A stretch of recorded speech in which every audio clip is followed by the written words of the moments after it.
ஆஹ் அனைவருக்கும் மாலை வணக்கம். இன்றைய மைண்ட் யுவர் மைண்ட் நிகழ்ச்சிக்கு உங்களை வரவேற்பதில் மகிழ்ச்சி கொள்கிறேன். அனைவரையும் அன்புடன் வரவேற்கிறேன். ரொம்ப நாளைக்கு அப்புறம் நம்ம வாரந்தோறும் வள்ளுவம் வந்திருக்கோம். ஏன்னா 2-3 வாரமா நம்ம திருக்குறள் பேசவே இல்லை. 50வது அதிகாரம் பேசணும். அதுக்கு பிறகு இப்ப இன்னைக்குதான் நேரம் கிடைச்சது. சரி, இன்னைக்கு போட்டுடலாம் அப்படின்ட்டு. அடுத்த வாரமும் சனிக்கிழமை எனக்கு நேரம் இல்லை, வெளியில போறேன். அதனால இன்னைக்கு 51வது அதிகாரம் தெரிந்து தெளிதல். இதுதான் அதிகாரம்.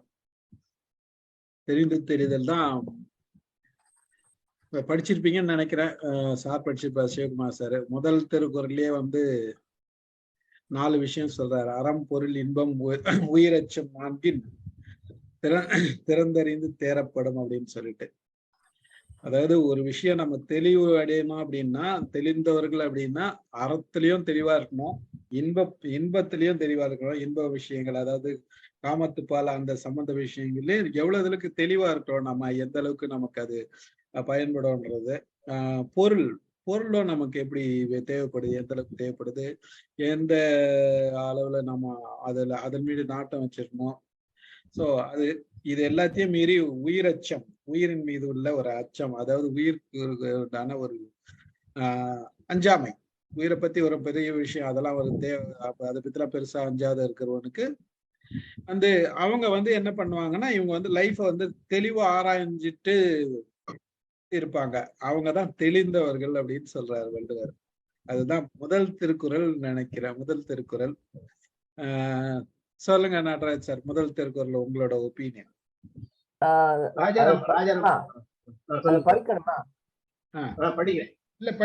அறம், பொருள், இன்பம், உயிரச்சம் 4 தெரிந்து தேரப்படும்.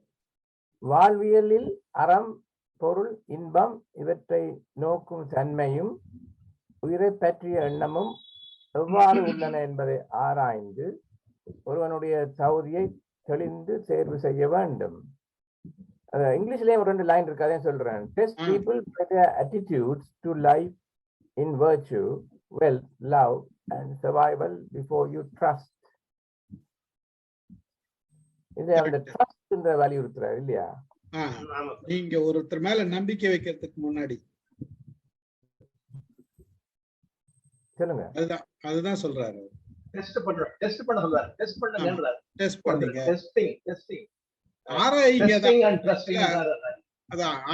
ஆராய்ந்து அறிதல் தான். இது நம்ம டெஸ்ட்ன்றப்ப, ஆங்கிலத்துல டெஸ்ட்ன்னு சொல்றப்ப அது கொஞ்சம் தமிழ்ல வரும்போது வேற மாதிரி பொருள்லாம் வந்துடுது இல்லையா? கரெக்டா நான் சொல்றது? டெஸ்ட் பண்றவன்னா டெஸ்ட் பண்ற அப்படின்னு சொல்றது அது வேற மீனிங் போயிடுது. ஆக்சுவலா ராஜாராமுடைய வார்த்தைகள், ராஜாராம் ஐயருடைய வார்த்தைகள். டெஸ்டிங் அண்ட் ட்ரஸ்டிங்ன்றார் அந்த தலைப்பு. டெஸ்டிங் அண்ட் ட்ரஸ்டிங்ன்றார். One should choose a person on the basis of his virtue, wealth, joy and fear of life. அப்படின்றாரு. Virtue, wealth, delight and fear of life. Analyze, testing analyze பண்றது. Analyze this before and choose the chief. ஒருத்தனை analyze the virtues, quality of life, wealth, delight and fear of life. அறம், பொருள், இன்பம், உயிரச்சம், fear of life. உண்மை. அது என்ன fear of life ஏன் தருவது? ஒருத்தருடைய fear of life ஏன் தருவது? உயிர் வாழ்வதற்கு நமக்கு நிறைய பேர் நம்ம அச்சம் கொள்றாங்க. அந்த உயிர் விடுமோ அப்படின்ற பயம் இருக்குல்ல, செத்துருவோன்ற பயம் இருக்குல்ல, அந்த பயம் இருக்க கூடாதுன்றாரு. வந்துட்டாரு நம்ம ப்ரொஃபசர், வந்துட்டாரு. I'll join in 15 minutes.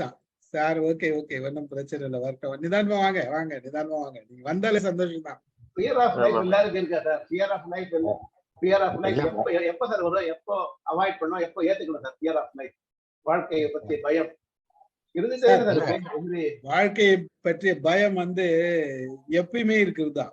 எப்பயுமே எல்லா வயசுலயும் இருக்கும். அதாவது இளமை பருவத்தை தவிர கொஞ்சம் மெச்சூரிட்டி வந்துருச்சுனாவே அந்த பயம் வந்துடும் ஆட்டோமேட்டிக்கா.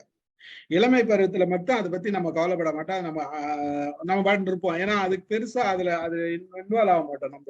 நம்ம ஓடுறதும் ஓடியாறதுலதான் இருப்போம். பட் கொஞ்சம் தெளிவு வந்த பிறகுதான் இந்த ஃபியர், பயம் வரும். ஆக்சுவலா அந்த பயம் எனக்கு அந்த ஏஜ் ஆஃப் 75 அந்த ஃபியர் ஆஃப் லைஃப் எனக்கு போயிடுச்சு நான் நம்புறேன் சார். அந்த தெளிவு எனக்கு இப்போ வந்திருக்கு சார். என்ன ஓரளவு ஃபுல்ஃபில்டு மை லைஃப், இதெல்லாம் ஓரளவு பசங்களுக்கு எல்லாம் செட் பண்ணியாச்சு. இனி ஃபியர் ஆஃப் லைஃப் பத்தி நான் என்னோட பயம் கொஞ்சம் குறைஞ்சிருக்கு இல்லைன்னே கூட சொல்லலாம். என்ன அதாவது நம்ம கடமையெல்லாம் முடிச்சிட்டோம்ன்றது ஒரு இதுதான் நம்ம வாழ்க்கையில ஓரளவுக்கு வந்துட்டோன்றது. அதுக்கப்புறம் நம்ம தெளிவுன்றது வேற. அது எல்லாருக்கும் ஓரளவுக்கு இயற்கையா நடக்குது. பட் மிடில் ஏஜ்ல நம்ம வாழ்ந்துட்டு இருக்கோம் பாருங்க, அப்போ நீங்க தைரியமா இருன்றாரு. அதான் சொல்றாரு அந்த ஏஜ்ல நீரை பத்தி கவலைப்படாத. அது இயற்கையா உனக்கு போயிடுறது, அது இருக்கும் இல்லாததெல்லாம் அது அப்புறம். பட் உன்னோட மனதைரியத்தை நீ வச்சுக்கோன்றதுதான் அது. அப்ப தெளிவு, உன்னோட மென்டல் கிளாரிட்டி வேணும். அந்த மென்டல் கிளாரிட்டின்றது நம்ம ஒரு பயத்தோடவே இருந்தோம்னா எந்த செயலும் செய்ய முடியாது. எந்த செயலும் செய்ய முடியாது. அது முதல்ல நம்ம உயிர் பயன்றது அது இருக்காது. அது வேண்டாம், அது பாட்டுல இருக்கட்டும், போறது போட்டோம், அதை பத்தி கவலைப்பட வேண்டாம். அதே நேரத்துல அறம், பொருள், இன்பம், இது மூணும் ரொம்ப முக்கியம். அந்த அறத்தோட வாழறது ரொம்ப முக்கியம். அதுல கவனமா இருங்க. அறத்தோட போறது கவனமா இருங்க. பொருள் எந்த அளவுக்கு தேவை அப்படின்றது ஒரு பக்கம். அந்த பொருளோட உங்களுக்கு வாழ்க்கைக்கு தேவையான விஷயங்களை அவர் சொல்லியிருக்காரு. பொருள் பத்தியும் சொல்லியிருக்காரு. பொருள் தேவைன்றதையும் சொல்றாரு. இன்பத்து விஷயம், இன்பத்துல காமத்து பால்ல பல விஷயங்கள். இப்போ இன்பம்ன்றது என்ன, வாழ்க்கையிலோட இல்லற இன்பம். இந்த இல்லற இன்பத்துல கூட நீங்க வேற மாதிரி தவறா நடக்கிறீங்களா, அது தெளிவா இருக்கு அப்படின்றது. இதெல்லாம் நீங்க தெரிஞ்சு ஒரு கண்ட்ரோலுக்கு வந்துட்டீங்க. நீங்க இதுதான் நமக்கு வாழ்க்கை, இப்படிதான் இந்த லெவல் தான் இருக்கணும்ன்ற லெவலுக்கு வந்துட்டீங்கன்னா நீங்க எதை பத்தியும் பயப்பட வேண்டாம். இப்படி இருக்கிறவங்க நல்லா தெளிந்தவங்க, வாழ்க்கையை நல்ல ஒரு வழியில பார்த்தவங்க, அதாவது ஒரு கிளாரிட்டி இருக்கும் அவங்க லைஃப்ல அப்படின்றதுதான் முதல் குரல்ல அவ்வளவு கிளியரா முதல்ல எல்லாத்தையும் முடிச்சிடறாரு. வாங்க சார், நடராஜ் சார் சொல்லுங்க. இது எல்லாத்துக்கும் கொஞ்சம் ரொம்ப பொறுமை வேணும் இல்லையா? இப்ப யங் ஜெனரேஷன் என்ன சொல்லுவாங்கன்னு சொன்னா, இன்ஸ்டன்ட் கண்ட உடனே இன்ஸ்டன்ட் கெமிஸ்ட்ரின்னு சொல்றாங்க. எனக்கு அதுல ஒரு துளியும் நம்பிக்கை இல்லை. அது கண்டதும் காதல்னு சொல்லுவாங்க இல்லையா, மாதிரி இன்ஸ்டன்ட் ரியாக்ஷன் சொல்லி அதுக்கப்புறம் தான் அவங்க ஐயோ யோசிப்பாங்க. அப்ப அந்த பொறுமை இல்லை இல்லையா? இதுக்கு நிதானமா தான் நாங்க ஒரு ஆளை லவ் பண்றதுனால நிதானமா தான் லவ் பண்றோம். இல்ல, நம்ம அப்படிதான் நினைக்கிறோம் சார். இன்னைக்கு இருக்கிற பிள்ளைங்க எல்லாம், யங்ஸ்டர்ஸ் எல்லாம் தெளிவா இருக்கிறாங்கன்றதுதான் என்னோட பார்வையில நான் தெரிஞ்சுக்கிறது. ஆக்சுவலா அவன் யாரு கேர்ள் ஃப்ரெண்டு, யாரு என்னோட லவ்வரு, நான் யாரை கட்டிக்கு போறதெல்லாம் அவன் கிளியரா இருக்கிறான். அப்ப இன்ஸ்டன்ட் கெமிஸ்ட்ரி சொல்றது என்ன? இன்ஸ்டன்ட் கெமிஸ்ட்ரி எல்லாம் இப்ப பெருசாலாம் இல்ல. அது சும்மா பார்த்த உடனே காதல் வந்துச்சு. ஒரு சிலர் இன்னைக்கு பிள்ளைங்க நல்ல தெளிவா இருக்கிறாங்க. அந்த விஷயத்துல எந்த வித மாற்றமும் இல்ல. அதுல கிளாரிட்டி இருக்கு. ஏதோ ஒருத்தன் மட்டும்தான் அதை பார்த்துட்டு ஒண்ணு பிடிச்சிச்சு அப்படின்னு பின்னாடி போறேன். இன்னைக்கு அந்த மாதிரி பின்னாடி போறலாம் கிடையாது. எல்லாம் ஓரளவுக்கு பிள்ளைங்க நல்லா அனலைஸ் பண்றாங்க. 10 பேர் boys or girls, at least they have 3 or 4 boyfriends and girlfriends. They choose one among them at the age of 25 and later. In between all, only friendship. நல்ல friendship. They are very clear in their இதுல இருக்காங்க. இந்த மாதிரி கண்டத காதல் எல்லாம் போயிடுச்சு. எல்லாம் life பத்தி அவங்க டேட்டிங் பண்ணு, எல்லாம் பண்ணு. No affair, no nothing. Will choose after 25, after ஒரு ஸ்டேஜுக்கு அப்புறம் தான்ன்ற அளவுக்கு கிளியரா இருக்காங்க. உண்மை. அதுல ரொம்ப தெளிவாதான் இருக்காங்க. ஆக்சுவலா பாத்தீங்கன்னா அந்த தெளிவுன்றது எல்லார்கிட்டையும் இருக்கு. பிள்ளைங்க கிட்ட நாம தான் தெளிவா இல்லையான்னு தோணுது பல நேரத்துல. Girls are becoming more empowered, sir. Of late I see girls are very ரொம்ப கிளவரா, சாமர்த்தியமா மூவ் ஆயிட்டு இருக்காங்க எனக்கு தோணுது. வெரி கிளியர் ரொம்ப கிளியரா இருக்காங்க. அதுல ஒன்னும் சந்தேகமே இல்லை எனக்கு தெரிஞ்சு. அதே சமயம் ரொம்ப ரொம்ப சூசியா இருந்து சில பேர் செலக்ட் பண்ணாமலே இருக்கிறாங்க இல்லையா? ரொம்ப சார் பல பேர் லவ் பண்ணாதெல்லாம் இருக்கிறாங்க சார். பல பிள்ளைங்க லவ் பண்ணாத இருந்து கல்யாணத்துக்கு லேட் ஆகி அந்த மாதிரிலாம் இருக்கிறாங்க. அதுவும் இருக்குது பிள்ளைங்களுக்கு. அது ஒவ்வொருத்தரு லைஃப்ல இந்த மாதிரிலாம் இருக்காங்க. பட் ஓகே, வாங்க செல்வா வாங்க, செல்வா வாங்க. அப்புறம் வந்து கல்யாணி மேடம் இருக்காங்க. கல்யாணி மேடம் வாங்க. செல்வா வணக்கம். வாங்க வேலம்மாள் மேடம் வாங்க. வணக்கம். வணக்கம் சார். வணக்கம். வணக்கம். வாங்க வாங்க. முதல் திருக்குறள் தான் படிச்சுட்டு இருக்கோம். முதல் திருக்குறள் ஆஸ் பிரின்சிபல் நீங்க என்ன சொல்ல வரீங்க? வாங்க. முதல் குறளா சார்? 501வது குறளா? தெரிந்து. ஆமா ஆமா. அதாவது அதுல வந்து இன்பம் உயிரச்சம் நான்கிலும் உள ஆய்வு வழி அறிந்த பின்னர் தான் தேர்வு செய்ய வேண்டும் என்று அந்த குறள் சொல்லுகிறது சார். பொதுவாகவே இந்த தெரிந்து தெளிதல் என்று சொல்லும் போது என்னன்னா நம்புதல், அதுதான். இது வந்து ஒரு தெரிந்து ஆராய்ந்து நம்புதல், ஒரு ஆளை வந்து ஆராய்ந்து நம்புதல் என்பதுதான் பொருள். அதாவது ஒருவன் தனக்காக தன்னுடைய காரியத்தை செய்கின்ற துணைவர்கள், தனக்காக ஒரு அந்த அரசனுக்காக இது சொல்லப்பட்டதுங்கிறதுனால தனக்கான காரியங்களை செய்யக்கூடிய துணைவர்களை ஆராய்ந்து அறிந்து கொண்டு அதன் பிறகுதான் அவன் என்ன செய்யணும்? நம்பிக்கை கொள்ளணும். முதலே ஒருத்தன் வந்த உடனே அவனை நீங்க நம்பிவிடக் கூடாது என்பதற்காகத்தான் ஆராய்ந்து தேர்ந்தெடுத்தல் என்று பொருள் தருகிறது. அது அந்த வார்த்தையே அதுதான், தெளிந்து தெரிதல். அது அதற்கு அடுத்த நிலையில், தனக்கு அடுத்த நிலையில் உள்ள அமைச்சர்களாகட்டும், அது செயல் வீரர்களாகட்டும், அது கண்காணிப்பாளராகட்டும், நீங்க இப்ப பேசும்போது ஒரு காதலன் காதலி அந்த நிலையில் கூட இப்ப பேசிட்டு இருந்தீங்க. கொஞ்சம் வரும்போது அதை பேசிட்டு இருந்தீங்க. யாராக இருந்தாலும் சரி, நம்ம வந்து நம்முடைய ஒரு தெளிவு இருந்ததுன்னா, இப்ப நம்ம அமைப்பே வைத்துக் கொள்வோமே, எல்லாரையும் நம்ம உள்ள விட முடியாது இல்லையா? அது கூட இங்க வந்து சில வேலைகள்ல நமக்கு சிக்கல்கள் வந்த விட வாய்ப்பு இருக்குது. அப்ப அதுல கூட நம்ம தெளிகிறோம் யார் இவங்களை உண்டா. அதனால நமக்கு பொறுப்பான பணிகளில் அமர்த்தப்பட வேண்டியவர்களை நாம் தேர்ந்தெடுக்கும் முறைகளை கூறக்கூடிய ஒரு அற்புதமான அதிகாரம் தான் இது. தெரிந்து தெளிதல் என்பதற்கு ஆராய்ந்து தெளிவுறுதல், அதுதான். ஆய்ந்து நம்புதல், ஆராய்ந்து தேர்ந்தெடுத்தல், ஆராய்ந்து தெளிவடைதல், இவ்வளவு நம்ம சொல்லலாம். அதுல வந்து அனைவரும் ஒத்தவர்கள் தான். ஆனால் தெளிதல் என்பதற்கு என்ன அர்த்தம்னா தேர்ந்தெடுத்தல், நம்புதல், தெளிவுறல் என்று வேறு வேறாக பலர் பொருள் தருகிறார்கள். ஆனா அதிகார பொருண்மையிலிருந்து நம்ம எதை தெரிஞ்சு கொள்ளலாம்னா வெகுவாக வேறுபடுவது இல்லை. நம்ம வந்து எல்லாம் இப்ப நம்ம சொன்ன எல்லாமே இது பொருந்தி வரக்கூடியதான். பொதுவாக தேர்வுக்கு உள்ளாவர்களுடைய அந்த காலத்துல என்ன பார்ப்பாங்கன்னா, குடிப்பிறப்பு என்றால் நம்ம ஜாதின்னு உடனே எடுத்துக்கிறோம். ஜாதி கிடையாது அது. ஒருவருடைய குடிப்பிறப்பு, அவங்களுடைய அந்த என்ன குடியில் அவங்க பிறந்திருக்காங்க, அதுதான். இப்ப வந்து ஜாதியாக அது மாறி இருக்கு. ஜாதி எல்லாம் கிடையாது அது. அப்புறம் அவங்க கற்ற நூல் அறிவு, அவங்களுடைய கல்வி அறிவு, அப்புறம் அவங்களுக்கு இருக்கக்கூடிய உலக ஞானம். இப்ப நம்ம எல்லாமே அதான் பாக்குறோம். உலக அனுபவம் அவங்களுக்கு எவ்வளவு இருக்கு, அவங்களுடைய அறிவு ஆற்றல் எவ்வளவு இருக்குது, அவங்களுடைய தொழில் திறன் எவ்வளவு இருக்கிறது, அவங்களுடைய அனுபவம் எப்படி இருக்கிறது, அவங்களுடைய அந்த உள்ளார்ந்த ஈடுபாடு, இவ்வளவும் நம்ம வந்து பார்க்க வேண்டியதாக இருக்கிறது. அதனால இதை அடிப்படையாக கொண்டுதான் இந்த அதிகாரம் இருக்கிறது. தொடர்ந்து நம்ம ஒவ்வொரு குறளுக்கும் சொல்லும் போது நம்ம சொல்லிக் கொள்ளலாம் என்று நினைக்கிறேன். ஒரு சிறப்பான ஒரு அதிகாரம் இது. அது நமக்கும் தேவையான அதிகாரம். இந்த உலகத்துல வெறும் நமக்கு கீழே பணிபுரிவர்கள் மட்டும் அல்லாமல் நட்பிலாகட்டும் எதிலாகட்டும் இந்த தெரிந்து தெளிதல் என்பது மிக அவசியம் என்பதை விளக்குவதற்கான அற்புதமான அதிகாரம். தொடர்ந்து பயணிப்போம் ஐயா. நன்றி.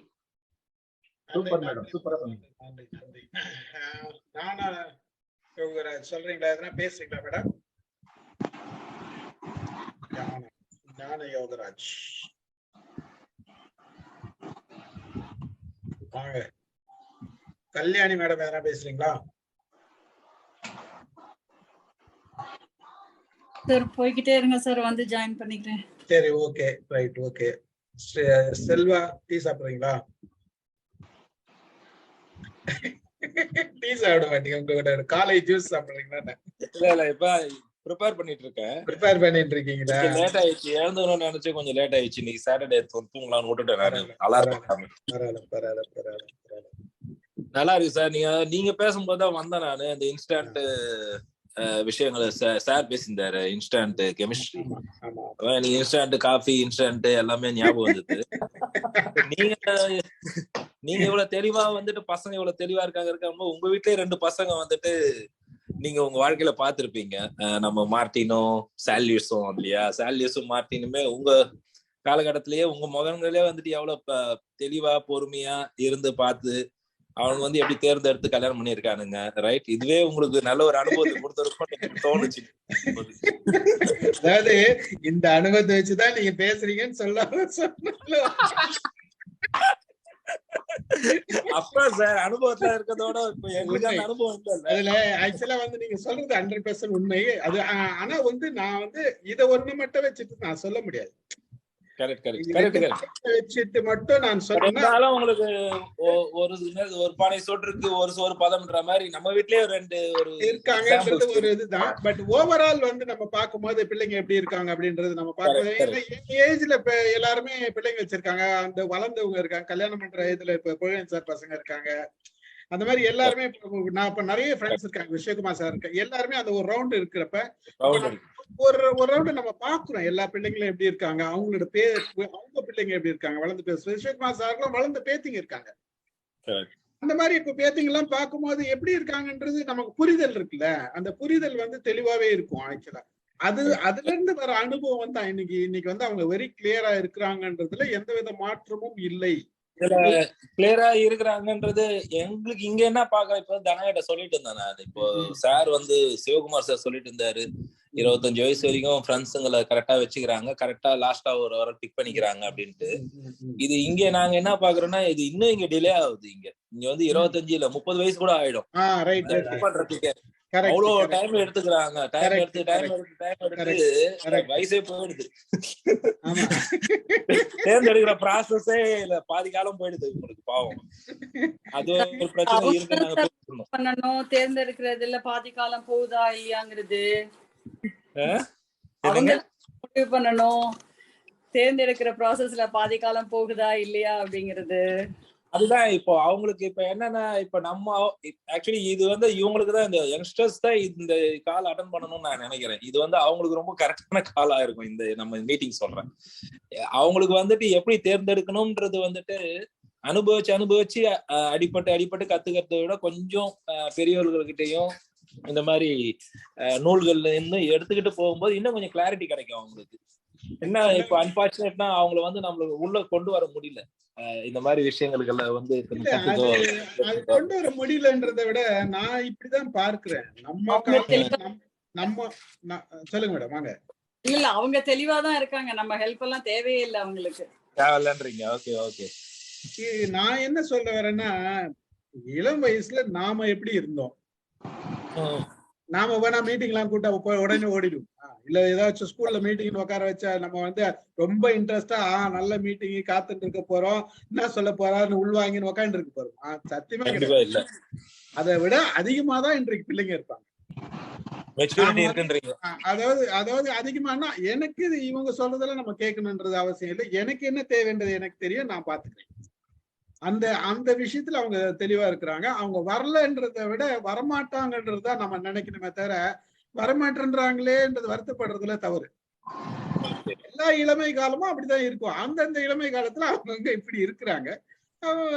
நம்ம கூட வயசான பத்தி தானே பேசிட்டு இருக்கோம், வயசுக்கு முன்னாடி பேசலையே இல்லையா? அப்ப அந்தந்த காலகட்டத்துல அவங்க வயசுக்கு அவங்க கரெக்டா இருக்கிறாங்கன்றதுதான் என்னோட பார்வை. ரெண்டாவது, இந்த குரல் வந்து தெளிந்து தெரிதல்ன்றது வந்து ஃபர்ஸ்ட் குரல்ல சொல்றது வந்து என்னோட ஓவரால் பார்வைனா, பொருள் எல்லாம் பாத்தீங்கன்னா இது மன்னருக்கு சொல்ற மாதிரி தான் எழுதியிருக்காங்க. மன்னருக்கு சொல்ற மாதிரி எழுதியிருக்காங்க. நாம எடுத்துக்க வேண்டிய ஒரு விஷயம் என்னன்னா, இது மன்னருக்கு மட்டும் இல்ல, நாம எப்படி ஒவ்வொருத்தரும் தெளிவா நம்மளுடைய பார்வை. நடராஜ் சார் வாங்க. இந்த இன்னொரு கருத்து என்னன்னா, இந்த ஒரு ஆளுடைய பர்சனாலிட்டி வந்து அவங்க வந்து ஒரு பிரச்சனையில இருக்கீங்களதான் வெளிப்படும். என்ன கோயிங் இஸ் குட், அவங்க எல்லாம் நல்லா இருப்பாங்க. ஏதோ ஒரு அப்ப ஒரு பிரச்சனை என்ன மாதிரி சமாளிச்சாருன்னு தான் அந்த முறையில தான் நாங்க அவருடைய பர்சனாலிட்டிய முறையை அறிஞ்சிடலாம்.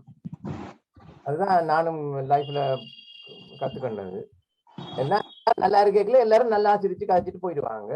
பிரச்சனை வரைக்கும் அவங்களோட உண்மையான சுபாவம் வெளிப்படும் இல்லையா? எல்லாருக்குமே இப்படிதான். எல்லாருக்குமே ஸ்மூத்தா போற வரைக்கும் வந்து ஒரு அது அஸ்லாங் ஒருத்தர் வந்து நெகட்டிவா வரும்போதுதான் அப்ப நாம என்ன நினைக்கிறோம்னா, ஐயோ இவங்க சுயரபியத்தை காப்பிச்சுட்டாங்கன்னு நினைக்கிறோம். அது தவறு. ஒவ்வொருத்தருக்கும் இருக்குது. அது கோபம் வந்துடுச்சுன்னு வச்சுங்களேன், ஒருத்தர் கோபம் வந்துடுச்சுன்னா அந்த கோபம் வந்து இன்னொருத்தருக்கு கோபம் வரும்போது நமக்கு அகெயின்ஸ்டா அவங்க பேசுறாங்கன்று நாம எடுத்துக்கிறோமே தவிர, பட் நமக்கு கோபம் வந்தாலும் நம்ம அப்படிதான் பேசுவோன்றது இல்லை. அதையும் உணரணும். எல்லாருக்குமே நெகட்டிவ் எமோஷன்ஸ்ல வரும்போது அடுத்தவங்க பார்வையில நாம வந்து வேற மாதிரிதான் தெரியும். இவ்வளவு நாள் பாசிட்டிவா, பட் அது வந்து இல்ல எல்லாருக்கும் கோபம் வந்தா இப்படிதான் இருக்கும்ன்றதுக்கு நாம உணர்ற லெவலுக்கு நாம தெரிஞ்சிட்டோம் அப்படின்னா நாம தான் தெளிந்து தெரியுது. உண்மை உண்மை உண்மை உண்மை. அதான் சொல்றாரு போல இருக்கு. அதுதான் கோபம் தவறுகளே நாங்க ஏற்றுக்கொள்ளணும். அதுதான் நம்ம அவங்க இடத்துல இருந்து பாத்துட்டோம்னா நம்ம அப்ப நீங்க தெளிவா இருக்கிறீங்க, தெரிஞ்சு இருக்கீங்க. உங்களை வந்து எந்த நேரத்திலயும் வந்து நாம வந்து எல்லாருக்கும் சூட் ஆகும். அதான் அடுத்த குரல்ல அதான் சொல்றாரு போல தெரியுது. அது அடுத்தது அதான் வருது. அடுத்த குரல் படிங்க சிவகுமார் சார். போலாம். குடிப்பிறந்து குற்றத்தில் நீங்கி வடுப்பறியும் நான் உடையான் கட்டே தெளிவு. குடிப்பிறந்து குற்றத்தில் நீங்கி வடுப்பறியும் நான் உடையான் கட்டே தெளிவு. நல்ல குடியில் சொல்றாங்க, நல்ல குடியில் பிறந்து குற்றங்களிலிருந்து நீங்கி பழியன செயல்களை செய்ய அஞ்சுகின்ற நாணம் உடையவனையே நம்பி தெளிய வேண்டும். இதுவும் ரூலர் மன்னர்கள் சொல்றதுதான். மன்னர்கள் சொல்ற அறிவுரைதான் இது. நல்ல குடியில் பிறந்து சொல்லுங்க மேடம். இதே அரசியல் தான் நீங்க சொல்ல சரிதான். நல்ல குடியில் பிறந்து குற்றங்களிலிருந்து நீங்கி பழியான செயல்களை செய்ய அஞ்சுகின்ற நாணமுடையவனையே நம்பி தெளிய வேண்டும். இங்க வந்து நல்ல குடியில் பிறந்து அப்படின்றது வந்து நம்ம எப்படின்னா பலர் வந்து நம்ம எடுத்துக்கிறது வந்து நல்ல குடியினாவே நம்ம வந்து அந்த காஸ்ட் அப்படின்னு பாத்தீங்கன்னா நம்ம ஜென்ரலா வந்து ஒரு ஃபேமிலியை ரெஃபர் பண்ணும்போது நல்ல ஃபேமிலி அது அப்படின்னு சொல்றோம் இல்லையா? எதை வச்சு நல்ல ஃபேமிலின்னு சொல்றோம்? அவங்க வந்து ஓகே நல்லா படிச்சவங்க, உயர்ந்த ஒரு யாருக்கு மரியாதை கொடுக்கணும், எல்லாருக்கும் மரியாதை கொடுப்பாங்க, பண்பா நடந்துக்குவாங்க, எல்லா விஷயத்திலயும் அவங்களுக்கு வந்து அந்த ஒரு பேலன்ஸ் இருக்கும். இதெல்லாம் நம்ம ஒருத்தரை டிசைட் பண்ண பிறகுதான் அவங்க ரொம்ப நல்ல ஃபேமிலின்னு நம்ம சர்டிபிகேட் கொடுப்போம், சாதாரண கொடுக்க மாட்டோம். அததான் அவங்க சொல்றாரு. அதான் அந்த சர்டிபிகேஷன் வாங்குறவங்க தான் நல்ல ஃபேமிலின்னு சொல்றாங்க. அதுதான் நல்ல குடி. அந்த நல்ல குடியில இருக்கிற நல்ல குடிமக்களோட அந்த குடியில இருக்கிற பிள்ளைங்க வந்து எதையும் துணிஞ்சு செய்ய மாட்டாங்க, எல்லாத்தையும் யோசித்துதான் செய்வாங்க. ஏன்னா அவங்க தாய் தந்தையோ அவங்க தாத்தா பாட்டியோ அப்படி நடந்துக்கிறதுனால அது வழியா அவங்களுக்கு பாடம் கற்பிக்கப்படுது. அந்த பாடம் கற்பிக்கப்படுறதுனால அந்த பிள்ளைங்க வந்து நல்லபடிதான் நடந்துக்கும். இவங்கள மாதிரி ஆளுங்களை தெளிவா பார்த்து கண்டுபிடிச்சு நம்ம கூட ஒர்க் பண்றதுக்கோ நம்ம கூட சேர்த்துக்கிறதுக்கோ வச்சுக்கிறோம்னா நல்லா இருக்கும் அப்படின்றதுதான் அடுத்த குரல்ல சொல்றாரு. முதல்ல காமனா சொல்லிட்டாரு. அடுத்தது வந்து நல்ல ஃபேமிலியா எடுத்துக்குவோம், நல்ல குடும்பம், நல்ல குடி அப்படின்றது. அதான் குடி பிறந்த கொஞ்சம் பேசவா? அதாவது நற்குடி பிறப்பில்லை நீங்க சொன்னதுதான். அதுக்கு என்ன அர்த்தம் அப்படின்னு நம்ம பார்க்கும்போது குற்ற பின்னணி இல்லாத அப்படிங்கிறாங்க. குற்ற பின்னணி இல்லாமல் இருப்பது, பழி கண்டு அஞ்சுவது, ஒரு பழி வந்துருமோ அப்படின்னு நீங்க சொன்னதேதான். பழி கண்டு அஞ்சுவது, தவறானவற்றை செய்வதற்கு வெட்கப்படுவது, அந்த மாதிரி எல்லாம் பிறர் மீது வந்து உண்மையாக இருப்பவர்கள் மீது நம்பிக்கை கொள்வது, இப்படிப்பட்ட நல்ல குணங்கள் தான் குடிப்பிறப்புங்கிறது. ஜாதியை வச்சு இது வராது, எல்லா ஜாதியிலும் இந்த குணங்கள் இருக்கும். அப்போ குடிப்பிறந்து குற்றங்கள் இல்லாதவனாக பழியை கண்டு இறங்கும் ஒரு நாணமுடையவனிடத்து நம்பிக்கை வைப்பது சிறப்புடையது. அதுதான் இந்த பாடலின் பொருள். நல்லவனுடைய இதுல நம்ம நம்பிக்கை வைக்கணும். அவனையும் வந்து இவன் சும்மா சந்தேகப்பட்ட பின்னால் உள்ள பாட்டுல வரும். அதாவது குற்றத்தின் நீங்கி என்ற தொடர் இருந்து குற்றம் இல்லாமல் என்று பொருள்படுகிறது. வடுபுரியும் என்ற தொடர் பழிக்கு இறங்கும் என்று பொருள் தரும். அப்ப நாணம் உடையவன் என்ற நானுடையான் என்ற சொல்லுக்கு கூசுகின்றவன், கூச்சம், இந்த ஒரு தவறை செய்யும் போது நமக்கு ஒரு கூச்சம் இயல்பாவே வரும் நமக்கெல்லாம். அது மாதிரி நமக்கெல்லாம் என்று சொல்வது நம்ம ஒரு நல்ல நல்ல ஐயா சொன்ன மாதிரி நல்ல பின்புலத்திலிருந்து வந்தவங்களுக்கு இத மாதிரிலாம் செய்வதற்கு கூச்சப்படும். நம்ம அப்பா அம்மா இப்படி செய்யலையே, நம்ம அப்படி செய்யக்கூடாது அப்படின்னு. கட்டே தெளிவு என்ற இடத்தில் நம்பிக்கை என்பது பொருள். நம்பிக்கை, நல்ல குடியில் பிறந்து குற்றங்கள் இல்லாதவனாய், பழி சொல்லுக்கு அஞ்சுபவனாய், இழி தொழில்களில் செல்ல நாணமுடையவன், நம்பிக்கைக்கு உரியவன் ஆகிறான். இதுதான் பொருள்கள். இவன் இப்படிப்பட்டவன் தான் நம்பிக்கைக்கு உரியவன். இப்படிப்பட்ட நம்பிக்கைக்கு உரியவனை நாம் நம்முடைய தொழிலாளர்களாகவோ அல்லது நமக்கு கீழ் பணிபுரிகின்றவர்களாகவோ என்று நாம சேர்த்துக் கொள்ள வேண்டும் என்பதுதான் இந்த குடிப்பிறப்பு குடியிருப்பு என்று நம்ம அதை ரொம்ப சிறப்பாக எடுத்துக்கொள்ள வேண்டும். இதுல பின்னால கூட சொல்வாரு, இருந்துள்ளி என்பறிதல் நெஞ்சே என்று 1243வது பாடலில் பரிதல் என்ற பரிதல் என்றால் அங்க என்ன அர்த்தம்னா வருந்துதல் என்ற பொருளில் அது ஆளப்படும். வடுப்பறிதல் என்பது குற்றத்திற்காக வருந்தும் குணம் கொண்டவன் என்ற பொருளை அங்கு நல்வது. அப்போ தான் மேற்கொண்ட செயலில் நம்ம தெரியாமல் தவறு நடந்து விட்டால் அல்லது அந்த தவறு என்று அது உணரப்பட்டால் அதற்காக வருந்துவதை சொல்வதுதான் இந்த குணம். அதாவது நம்ம தப்பு செய்யாதவங்க உலகத்துல யாருமே இருக்க மாட்டோம். அப்படி நம்ம தப்பு செய்யும் போது அதற்காக நம்ம வருந்தணும். ஐயோ நம்ம தெரியாம இதை செய்துட்டோமே, நம்ம இப்படி செய்த தவறுனால இவருக்கு இந்தந்த மாதிரி எல்லாம் நேர்ந்து விட்டதே என்று ஒருவன் வருந்துகிறான் பாருங்க. அது கூட அதான் பரிதல் என்ற வார்த்தை நமக்கு இப்படி ஒவ்வொரு வார்த்தைக்கும் நாம் சிறப்பாக இங்கு பொருள் காண முடியும். மொத்தத்துல குடி பிறந்து என்பதற்கு நற்குடியிலே பிறந்து, உயர்ந்த குடியில் பிறந்த, ஒழுக்கமுடைய நற்குடியில் பிறந்து, செல்வக்குடியில் பிறந்து என்று பலவராக பல பொருட்கள் இந்த உரைகள் இதற்கு சொன்னாலும் குடிப்பிறப்பு என்று திருவள்ளுவரால் சொல்லப்பட்டது என்னவென்றால் பண்பால் சிறந்த குடும்பத்தில் தோன்றியதைத்தான் அவர் சொல்கிறார். அதை மட்டும் நம்ம எடுத்துக்கொண்டு பிறந்து குற்றங்கள் இல்லாதவனாக பழியை கண்டு நாணக்கூடியவனாக இருக்கும் ஒருவனிடத்தில் நம்பிக்கை வைப்பது சிறப்புடையது என்று இந்த குறளை சொல்கிறார். நன்றி, வணக்கம். இந்த 2 குறளை நம்ம பார்த்தோம். அதெல்லாம் ஓகே மேடம். எந்த அரசானாவது நான் செஞ்சது பத்தி அவமானப்பட்டிருக்கானா? எந்த அரசனாவது அரசுக்கு சொல்லல சார், அரசன் கீழே உள்ளவங்கள அவன் எப்படி தெரிஞ்சுக்கிறதுங்கிறதுக்கு தான் சொல்றாங்க. இப்படி ஒருத்தன் இந்த மாதிரி ஒருத்தன் இருந்தா அவனை நீ உன்னோட சேர்த்துக்கொள். தான் செய்த தவறுக்கு வருந்துகிற ஒருத்தன் உன்னை கண்ணுல பட்டானா அவனை உன்னோட நீ வச்சுக்கோ. பட்டானா இவன் அதை செய்தானாங்கிறது கேள்வி இல்லை. இங்க வேலைக்கு வைக்கிறவங்கள இந்த தான் செய்த தவறுக்காக வருந்துகிறவனாக இருக்கணும். அவனும் அப்படிதான். அப்படி அவன் இருந்தாதானே சார் இத மாதிரி உள்ளவனை எடுக்க முடியும். நம்ம அப்படி பார்த்தா நல்ல சிறந்த அரசர்கள் என்று விரல் விட்டு நம்ம எண்ணி விடலாம். ஏன்னா எவனும் அந்த பெரும் பதவியில் இருப்பவன் எவனும் இந்த காலத்துல உள்ளவங்களை வச்சே நம்ம அதை பேசலாம். இருந்தாலும் நான் செய்த தவறுக்கு வருந்துபவன் எப்பவும் சிறப்புடையவனாக இருப்பான். அதுதான் அவன் தான் மன்னிக்கப்படக்கூடியவனாகவும் இருப்பான், பிறரையும் அவன் மன்னிப்பான் என்று சொல்லப்படுகிறது. இந்த 2 குறளும் ஒரே பொருள் தான், கொஞ்சம் கொஞ்சம் வித்தியாசமா சொல்லியிருக்காரு. இன்னைக்கு நம்மளை சுற்றி வாழ்வர்கள் நமக்கு பார்த்தோம்னா பெரும்பாலும் நமக்கு கண்ணில் படுறவங்களாம் பெரும்பாலும் நம்மளோட பழகுறவங்களோ சரி எல்லாமே இந்த குறள் பொருந்தவங்களா தான் இருப்பாங்க. Very rare case.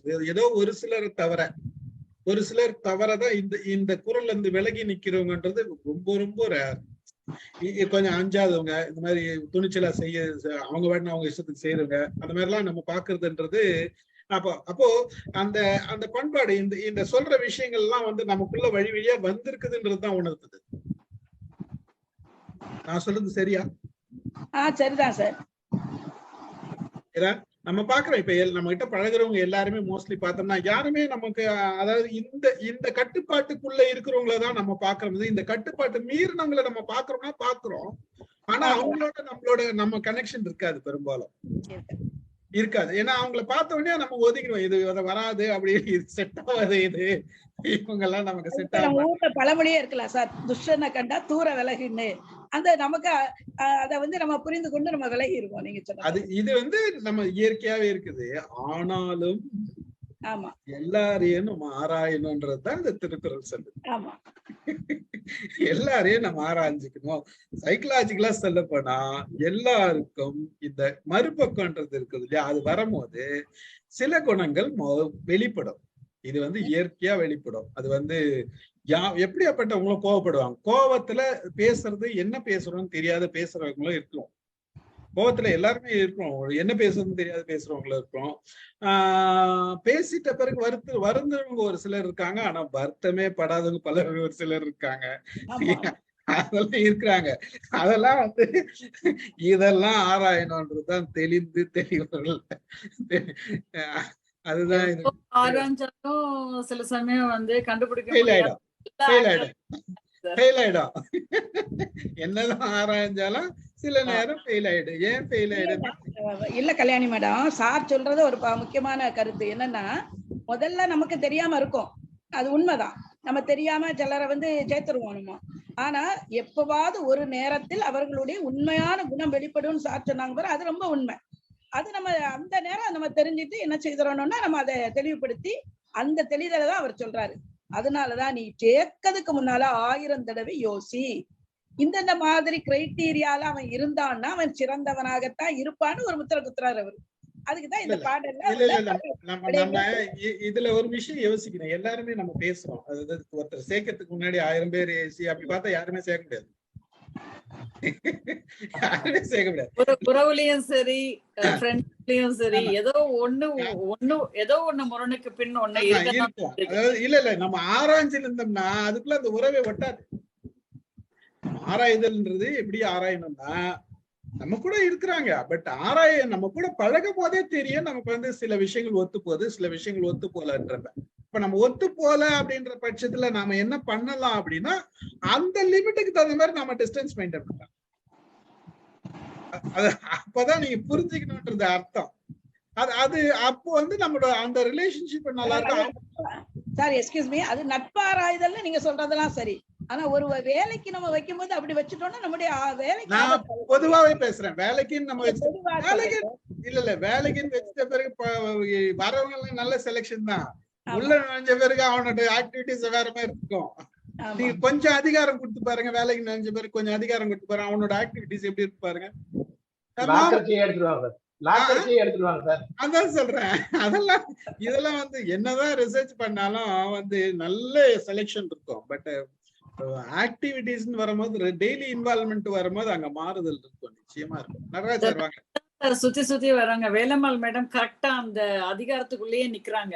அதனாலதான் அவங்க எல்லாம் கரெக்டா வருது வேலம்மாள் மேடம். இல்ல கொஞ்சம் பிராக்டிகலா இருக்கணும் இல்லையா? இப்ப சில பேர் கேட்டாங்கன்னா ஏன் கல்யாணம் பண்ணல வெயிட்டிங் ஃபார் மிஸ்டர் பெர்ஃபெக்ட்னு சொல்லுவாங்க. அப்ப மிஸ்டர் பெர்ஃபெக்ட் வந்து இல்ல, அதாவது அதையும் நாங்க ஏற்றுக்கொள்ளணும். எல்லாருலயும் கொஞ்சம் கொஞ்சம் குறை இருக்கும். தெளிவு அடைஞ்சிட்டு அதுக்கப்புறம் ஆமான்னு விட வேணும் இல்லையா? மிஸ்டர் பெர்ஃபெக்ட்னு ஒருத்தரும் இல்ல இருக்கும்.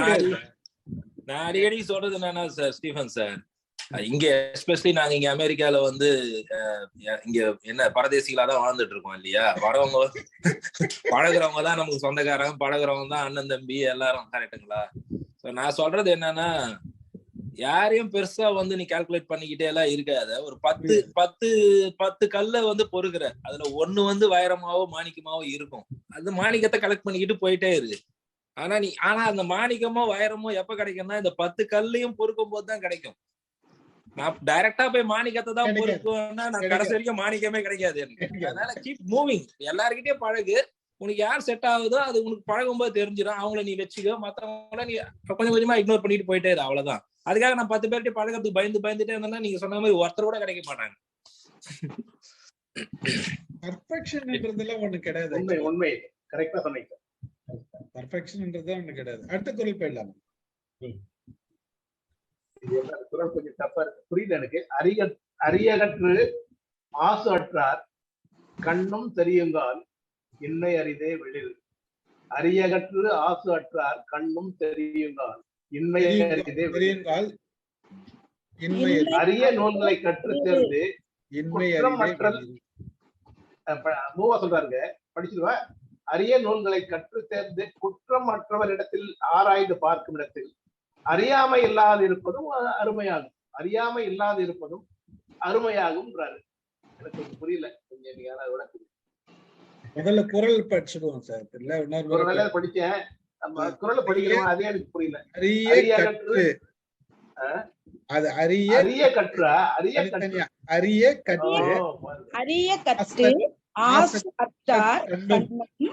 தெரியுங்கால் இன்மை அரிதே வெளிறு. வெளியிரு. அரிய நூல்களை கற்று. அதுதான் அரிய கற்று. அரிய நூல்களை கற்று. Super super. பல கற்றவர் என்றும், அதாவது அவங்கள அரிய நூல்களை கற்ற பல கற்றவர் என்றும் கூறையும் அற்றவர் என்றும் புகழப்படுவோரை கூட ஆழமாக ஆராய்ந்து பார்க்கும் பொழுது அவரிடம் அறியாமை என்பது அறவே இல்லை என கணித்து விட இயலாது. அதாவது எல்லாம் பார்க்கறதுக்கு இருந்தாலும், அரிய கற்ற நூல் பல கற்ற இருந்தாலும், நல்ல தெளிவா கற்று இருந்தாலும் எக்குறையும் அற்றவர் என்று புகழப்பட ஒருத்தர் நம்ம பார்த்து எக்குறையும் எந்த குறையும் கிடையாது அவர்கிட்ட அப்படின்னு புகழப்படக்கூடியவராய் இருந்தா கூட ஆழமாக ஆராய்ந்து பார்க்கும் போது அவரிடம் அறியாமை என்பது அறவே இல்லை என்று கூட முடியாது அப்படின்னு சொல்றாரு. இப்ப நம்ம பேசுனதேதான் சொல்றாரு. கற்பதற்கு அரிய அறநூல்கள்னு சிலர் உரை சொல்றாங்க. இதுக்கு கற்பதற்கு அரிய அறநூல்கள் பலவற்றை கற்று குற்றங்கள் அற்றவரிடத்திலும் நுட்பமாக ஆராய்ந்தால், நம்ம நுட்பமாக ஆராய்ந்து பார்த்தோம்னா அறியாமை முதலிய குற்றங்கள் இல்லாமல் இருக்காது அப்படின்னு சொல்றாரு. இருக்கும், அது இல்லாமல் இருப்பது என்பது அரிது. அப்ப அறிவு வளர வளர அறியாமை நமக்கு தென்படுதல் இயற்கையாகிவிடும். ஆயினும் தேவைக்கேற்ற அறிவும் இன்றியமையா பண்புகளும் இருக்கின்றனவா? எல்லாத்தையும் நீங்க பேசினதுதான். ரொம்ப ஆழமா போய் அப்படி இருக்காரு அப்படின்னா பார்க்க முடியாது. ஆனால் ஓரளவிற்காவது நல்ல தேவைக்கேற்ற அறிவும் இன்றியமையா பண்புகளும் இருக்கின்றனவா என்று ஆய்வு செய்து எடுத்துக்கொள்ளலாம். முழுவதும் அறிந்தவர்களையும் குற்றமே அற்றவர்களையும் இந்த உலகத்துல காண்பது அரிதுங்கிறாரு. எல்லாமே தெரியும் ஒருத்தனையும் நம்ம பார்க்க முடியாது, ஒன்றுமே தெரியாது. ஆமா, அப்படிதான் அந்த அர்த்தத்துலதான் இங்க ரொம்ப சிறப்பாக. இதுக்கு சிம்பிளான ஒரு விஷயம் சொல்றேன் கேளுங்க மேடம். சிம்பிளா ஒரு விஷயம் சொல்றேன். எங்கேயாச்சும் படிச்ச மாதிரி நடந்துக்கிறாடா நீ அப்படின்னு சொல்றேன். எங்கேயாச்சும் படிச்ச மாதிரி நடந்துக்கிறான். அப்ப நம்ம அவனை படிச்சவன் நினைக்கிறோம், அவன் அப்படிதான் இருக்கணும்னு நாம ஒரு முடிவு பண்ணிக்கிறோம். அப்படி இருப்பான்னு நாம எதிர்பார்க்கிறோம், ஆனா அப்படி இருக்க மாட்டான். அதுதான் சொல்றாரு. படிச்சிருந்தா மட்டும் பத்தாது, படிப்பு எங்கேயாச்சும் படிச்சவன் நினைச்சுக்கிறான். இல்ல மேடம், நம்ம சிலரை நினைக்கிறோம்ல இவங்கள மாதிரி கல்வி கற்றவங்க உலகத்திலே கிடையாது அப்படி சொல்றாரு. என்ன அழகா சொல்றாரு பாருங்க. அதுவே எடுத்துக்கலாம். சிறந்த கல்வி பெற்றவரிடத்துல கூட அவர் முழுமையாக ஐயன் திரிவு இல்லாதவங்க நம்ம தோன்றினாலும் கூட ஆராய்ந்து பார்த்தோம்னா அவங்கள்ட்ட ஏதாவது ஒரு அறியாமை இருக்கும். அதனால என்ன சொல்றாரு, முற்றிலும் இல்லாதிருத்தல் என்பது இல்லை. அதுதான் இந்த பாடலினுடைய பொருள். அதுதான் சொன்னார், நோ பெர்ஃபெக்ட் அப்படின்னு சொன்னாரு சார்.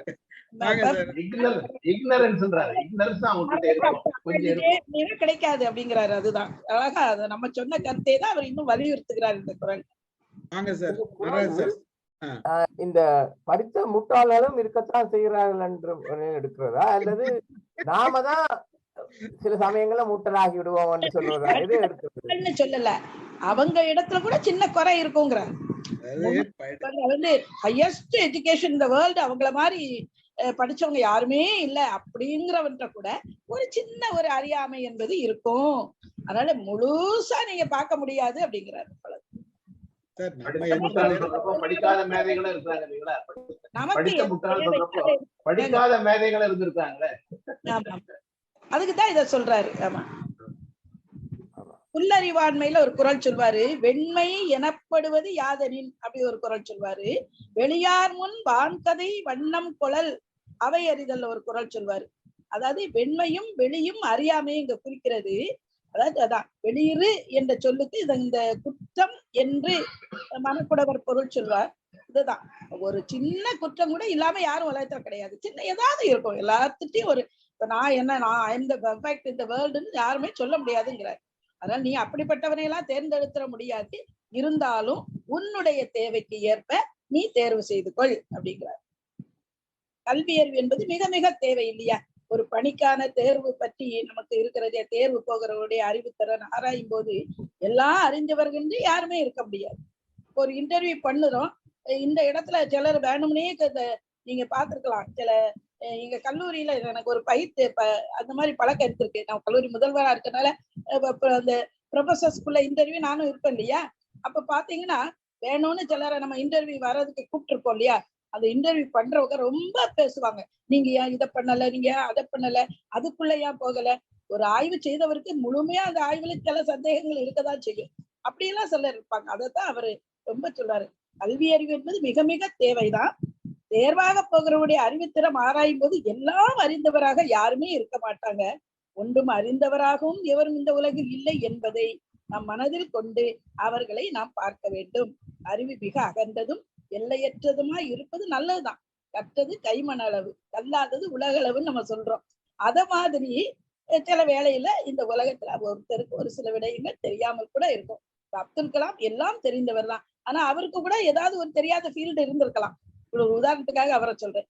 இப்படி எல்லாருக்குமே சொல்றாரு. அப்படிதான் அவர் ரொம்ப அழகா இந்த குறள்ல சொல்றாரு. அதனால ஆசட்டார் என்ற ஆசு குட்டல் அற்றார் என்று விரிகிறது. அது ஆசு என்பதற்கு பொதுவான பொருள் குற்றம் என்று சொல்ல.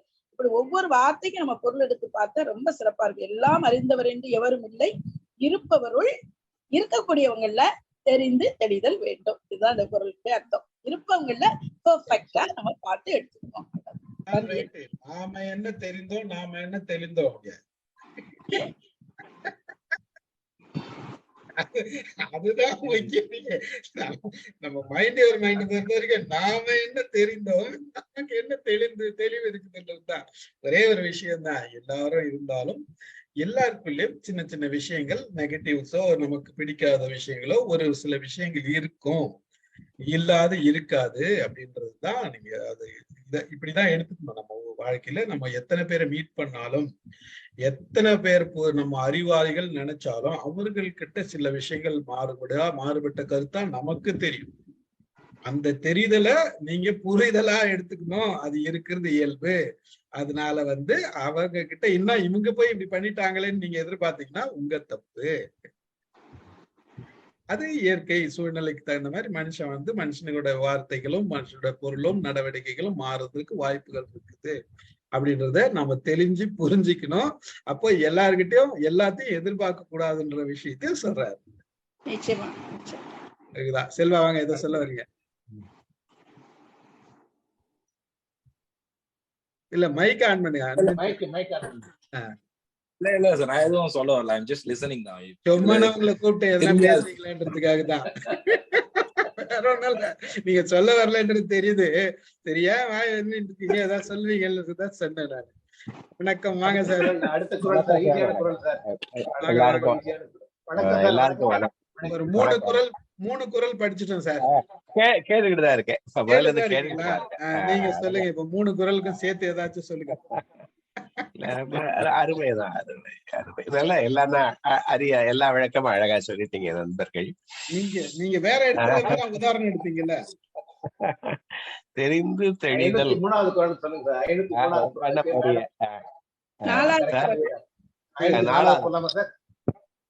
4வது ஒரு நிமிஷம் ஏதாவது ஒண்ணு சொல்லிட்டு பேசிட்டோம். வணக்கம் சிவகுமார் சார். வணக்கம், எல்லாருக்கும் வணக்கம். அது அந்த தெரிந்து தெளிதல்ங்கிறது தானே நமக்கு. ஆமா, டெலிகேஷன் அப்படிங்கறதுக்கு தான் சொல்றாங்க. ஆனா நம்ம உலக டெலிகேஷன் நம்ம பேசுறோம்ல. இப்ப டெலிகேஷன் யாருக்கு பண்ணணும், எதை பண்ணணும், எப்படி பண்ணணும், நிறைய இப்ப ஆங்கில நூல்கள்ல இருக்கு. இது மாதிரி இத நம்ம இங்க எக்ஸ்டெண்ட் பண்றோம். நீங்க சொல்றது மாதிரி அது அரசருக்கு அன்றைக்கு சொல்லப்பட்டதா இருந்தாலும் நம்ம எங்க எல்லாம் டிசிஷன் எடுக்கணும், தெளியணும். யாரு இப்ப ஒரு நீங்க திருமணத்தை சொல்லிக்கிட்டு வந்தது அருமை. திருமணத்துக்கு ஒருத்தரை தேர்ந்தெடுக்கிற போது ஆராயுங்கால், அதான் சொல்றாரு. அவன் எந்தெந்த மாதிரி இருக்கணும். இதுல இந்த குடிப்பிறந்தார் அப்படிங்கிற ஒரு சொல்லுக்கு நிறைய சொல்றாங்க. அதாவது அது அன்றைக்கு உள்ள சொன்னதையும் வச்சு இன்றைக்கு அதை வச்சு நம்ம சொல்ல முடியாது. அப்ப குடிப்பிறந்தார்னா எல்லா பிள்ளையும் நல்ல பிள்ளைதான் பிறக்கையில அன்னை வளர்ப்பினிலே, அவன் நல்லவனாவதும் தீயவனாவதும் அன்னை வளர்ப்பினிலே. அப்போ இங்க இருந்து ஒரு பிள்ளைய தூக்கிட்டு அங்கே கொண்டே வச்சு வளர்த்தா அது மாறிடுது. ஒருத்தர் வளர்த்தா. அதனால அந்த ஜீன்ஸ்ல இருந்து வர்றது கொஞ்சமா இருந்தால் கூட பெரும்பகுதி அன்னை வளர்ப்பு தான். அப்ப நல்ல ஒரு ஒரு திருமணத்துக்கு ஒருத்தரை தேர்ந்தெடுக்கிறோம். அப்ப என்ன கேக்குறான், அப்பா அம்மா நல்லவங்களான்னு பார்த்து செஞ்சாதான் நல்லா இருக்கு. நான் பார்த்த வரைக்கும் அந்த குடும்பத்துல அப்பா அம்மா எப்படி இருக்கும், நூலை போல சேல தாயை போல பிள்ளைன்னு சொல்லுவாங்க. அப்போ நீங்க அந்த குடிப்பிறப்புங்கிறது வளர்ப்பு அப்படிதான் நம்ம இன்றைக்கு எடுத்துக்கணும். நல்ல சூழல்ல வளர்ந்த பிள்ளை அப்படிங்கறதுதான் நம்ம இன்றைக்கு எடுத்துக்கணும்னு நான் நினைக்கிறேன். அப்ப ஒவ்வொன்னையும் ஆராயுங்கால் எப்படி எடுக்கணும்ங்கிறார். நானுடைமை வரிசை எல்லாம் சொல்ல போறாரு. அத தெரிந்து தெளிதல்ங்கிறார். நீ அது வார்த்தையே அழகா இருக்கு. முதல்ல பாரு, எல்லாத்தையும் எதை பார்க்கணும்னு சொல்லிக்கிட்டே வர்றாரு. குற்றம் அதுக்கு தெரிந்து தெளிகிற போது எவ்வளவுதான் கற்றவனா இருந்தாலும் சில குற்றம் தான் இருக்கும். நத்திங் இஸ் பெர்ஃபெக்ட், டுவர்ட்ஸ் பெர்ஃபெக்ஷனிசம்ங்கிறத நம்ம பேசிட்டு இருக்கோம். அப்போ அந்த மாதிரி இருக்கிறவங்களை தேர்ந்தெடு அப்படிங்கறதா இருக்குங்கிறதையும் புரிஞ்சுக்கோங்கிறதான் சொல்றாரு. அதனால ரொம்ப கவனமா இருங்கன்னு தான் சொல்றேன். தெளிதல் ஒருத்தனை நம்ம வீட்டுக்கு தேர்ந்தெடுத்தாலும் சரி, நமக்கு தேர்ந்தெடுத்தாலும் சரி, ஒரு பொருளை தேர்ந்தெடுத்தாலும் சரி, ஒரு நம்ம ஏதாவது பின்பற்ற வேண்டியதை தேர்ந்தெடுத்தாலும் சரி, தேர்ந்தெடுக்கிற நிலைமையில டிசிஷன் மேக்கிங் கூட அதை வச்சுக்கலாம். அப்போ நம்ம யாரை மனிதர்களையோ அல்லது பொருளையோ தேர்ந்தெடுக்கிற போது பார்த்து கொஞ்சம் ஆராய்ந்து, இல்லாட்டி இப்ப கண்டவனை தேர்ந்தெடுத்தா நமக்கு வாழ்க்கை பூரா கஷ்டம்தாங்கிறது தான் இதனுடைய இது. அருமை. நீங்க சொல்றது கருத்துக்கள் முழுக்க நல்லா இருக்கு. அப்படி தொடருமா? அடுத்த குரல் வந்து ரொம்ப நமக்கு பரிச்சயம். ஒரே ஒரு கருத்து சார். நல்லவன் ஆவதும் கெட்டவன் ஆவதும் அன்னை வளர்ப்பினிலே சொல்றமே. ஒரு அன்னை ஒரு பிள்ளைய கெட்டவன வளர்க்கவே மாட்டா.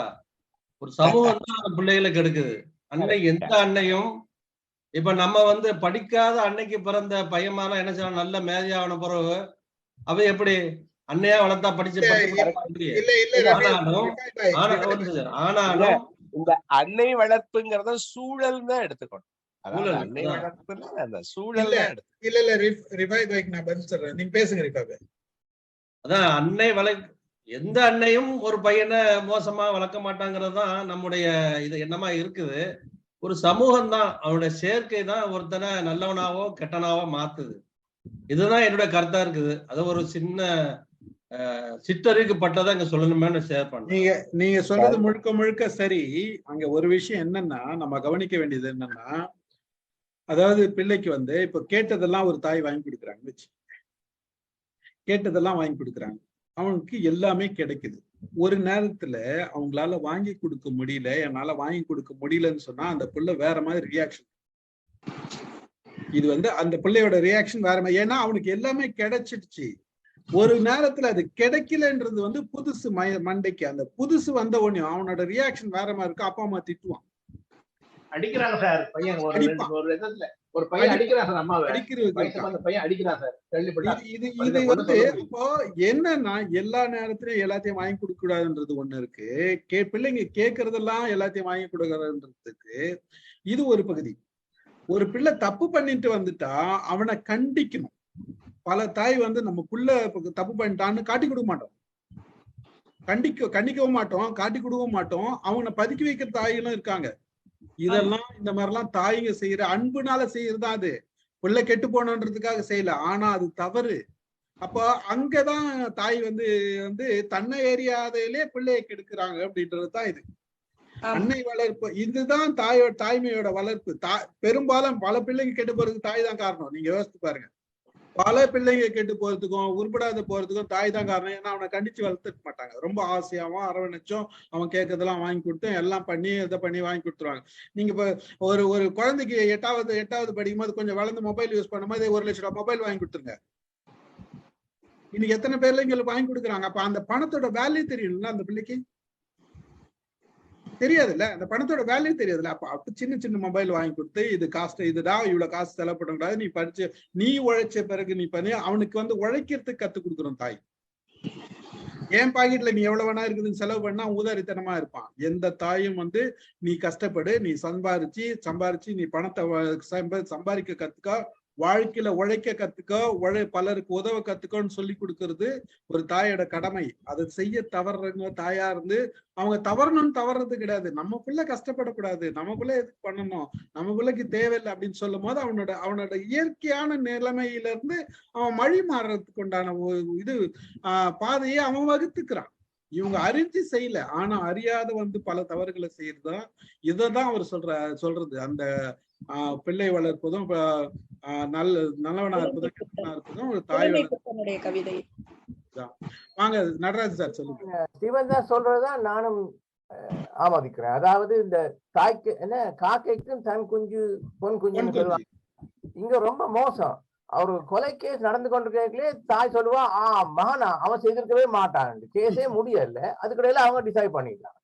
எனக்கு அதை பார்த்தோன்னா ரொம்ப கோவம் வர்றது. என்னன்னு சொன்னா ஒரு கேஸ் முடியல, அதுக்கிடையில அவங்க தாய் சொல்லிட்டு வா அவன் செய்திருக்க மாட்டான். அதான் கொஞ்சம் ஜாக்கிரதையா இருக்கணும் இல்லையா?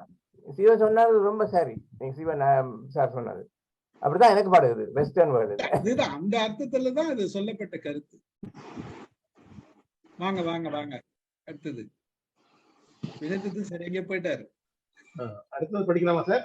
லேடிஸ் ஏதாச்சும் மாற்று கருத்து இருக்கா நாங்க பேசின கருத்துக்கு? இல்ல சார், கரெக்ட்.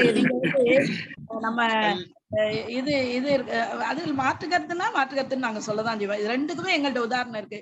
விவேகானந்தரை பற்றி பேசும்போது தாய் தான் அவரை வளர்த்தவங்க. தாய் வளர்த்து அவரை தெளிவாக வெளியே அனுப்புனது அவங்க தாய் புவனேஸ்வரி தான். அது கூட நீங்க கேட்டிருப்பீங்க. ஒரு தடவை அவர் போய் சொல்றாரு, நான் வெளியில போய் கடவுள் எங்க என்று நான் கண்டுபிடிக்க போறேங்கிறாரு. உடனே அம்மா சொல்றா, நீ ஒரு கத்தி எடுத்துடுவான்னு. கத்தி எடுத்துக்கொண்டு கையில கொடுப்பா, இப்ப நீ போக வேண்டான் இருப்பாங்க. அதே மாதிரி அடுத்த தடவை போக வேண்டான் இருப்பாங்க. கடைசி தடவை எடுத்துக்கொண்டு கொடுக்கும்போது இப்ப நீ போகலான்னு. அப்ப அம்மாட்ட சொல்வாரு, நான் 2 தடவை எடுத்துட்டு வந்தேம்மா, நீங்க ஒண்ணுமே சொல்லியா, ஏன் என்ன வேண்டான்னு சொன்னீங்கன்னா? அப்ப அம்மா சொல்லுவா, அப்பம்லாம் நீ என்ன பண்ணுனேன்னா நல்ல பக்கத்தை உன் கையில வச்சுட்டு கூர்மையான பக்கத்தை என்கிட்ட நீட்டினேன். கடைசி முறை நீ காட்டும் போதுதான் கூர்மையான பக்கத்தை நீ வச்சுட்டு நல்ல பக்கத்தை என்னிடம் காட்டினாயே. எப்ப ஒருவன் பிறர் துன்பத்தை தன் துன்பம் போல் எண்ணுகிறானோ அப்போதுதான் அவன் வெளி உலகத்திற்கு சென்று பலவற்றை தேடுவதற்கும் உதவுவதற்கும் தகுதியானவன் என்று சொல்லி அம்மா வளர்த்த குழந்தைதான் நம்முடைய புவனேஸ்வரி அம்மையார். விவேகானந்தா அதுக்கு ஒரு உதாரணம். நீ மோசமா, அதான் நல்லவனாவதும் தீயவனாவதுன்னு சொன்னீங்க, தீயவனுக்கு ஒரு உதாரணம் இருக்கு. இந்த ஒரு சங்கர்னு ஒருத்தன் கொலை செய்தான் பாருங்க, 7-8 கொலை. அவனை ஏதோ ஒரு சங்கர்னு சொல்லுவோம். என்ன சங்கரியா? ஆட்டோ சங்கர். அந்த ஆட்டோ சங்கருக்கு வாழ்க்கையில என்ன நடந்ததுன்னா, நீதிபதி தூக்கு தண்டனை கொடுத்துறாரு. பொதுவா தூக்கு தண்டனை கைதிட்ட கேட்பாங்க, ஐயா நான் உனக்கு கடைசி ஆசை என்னன்னு.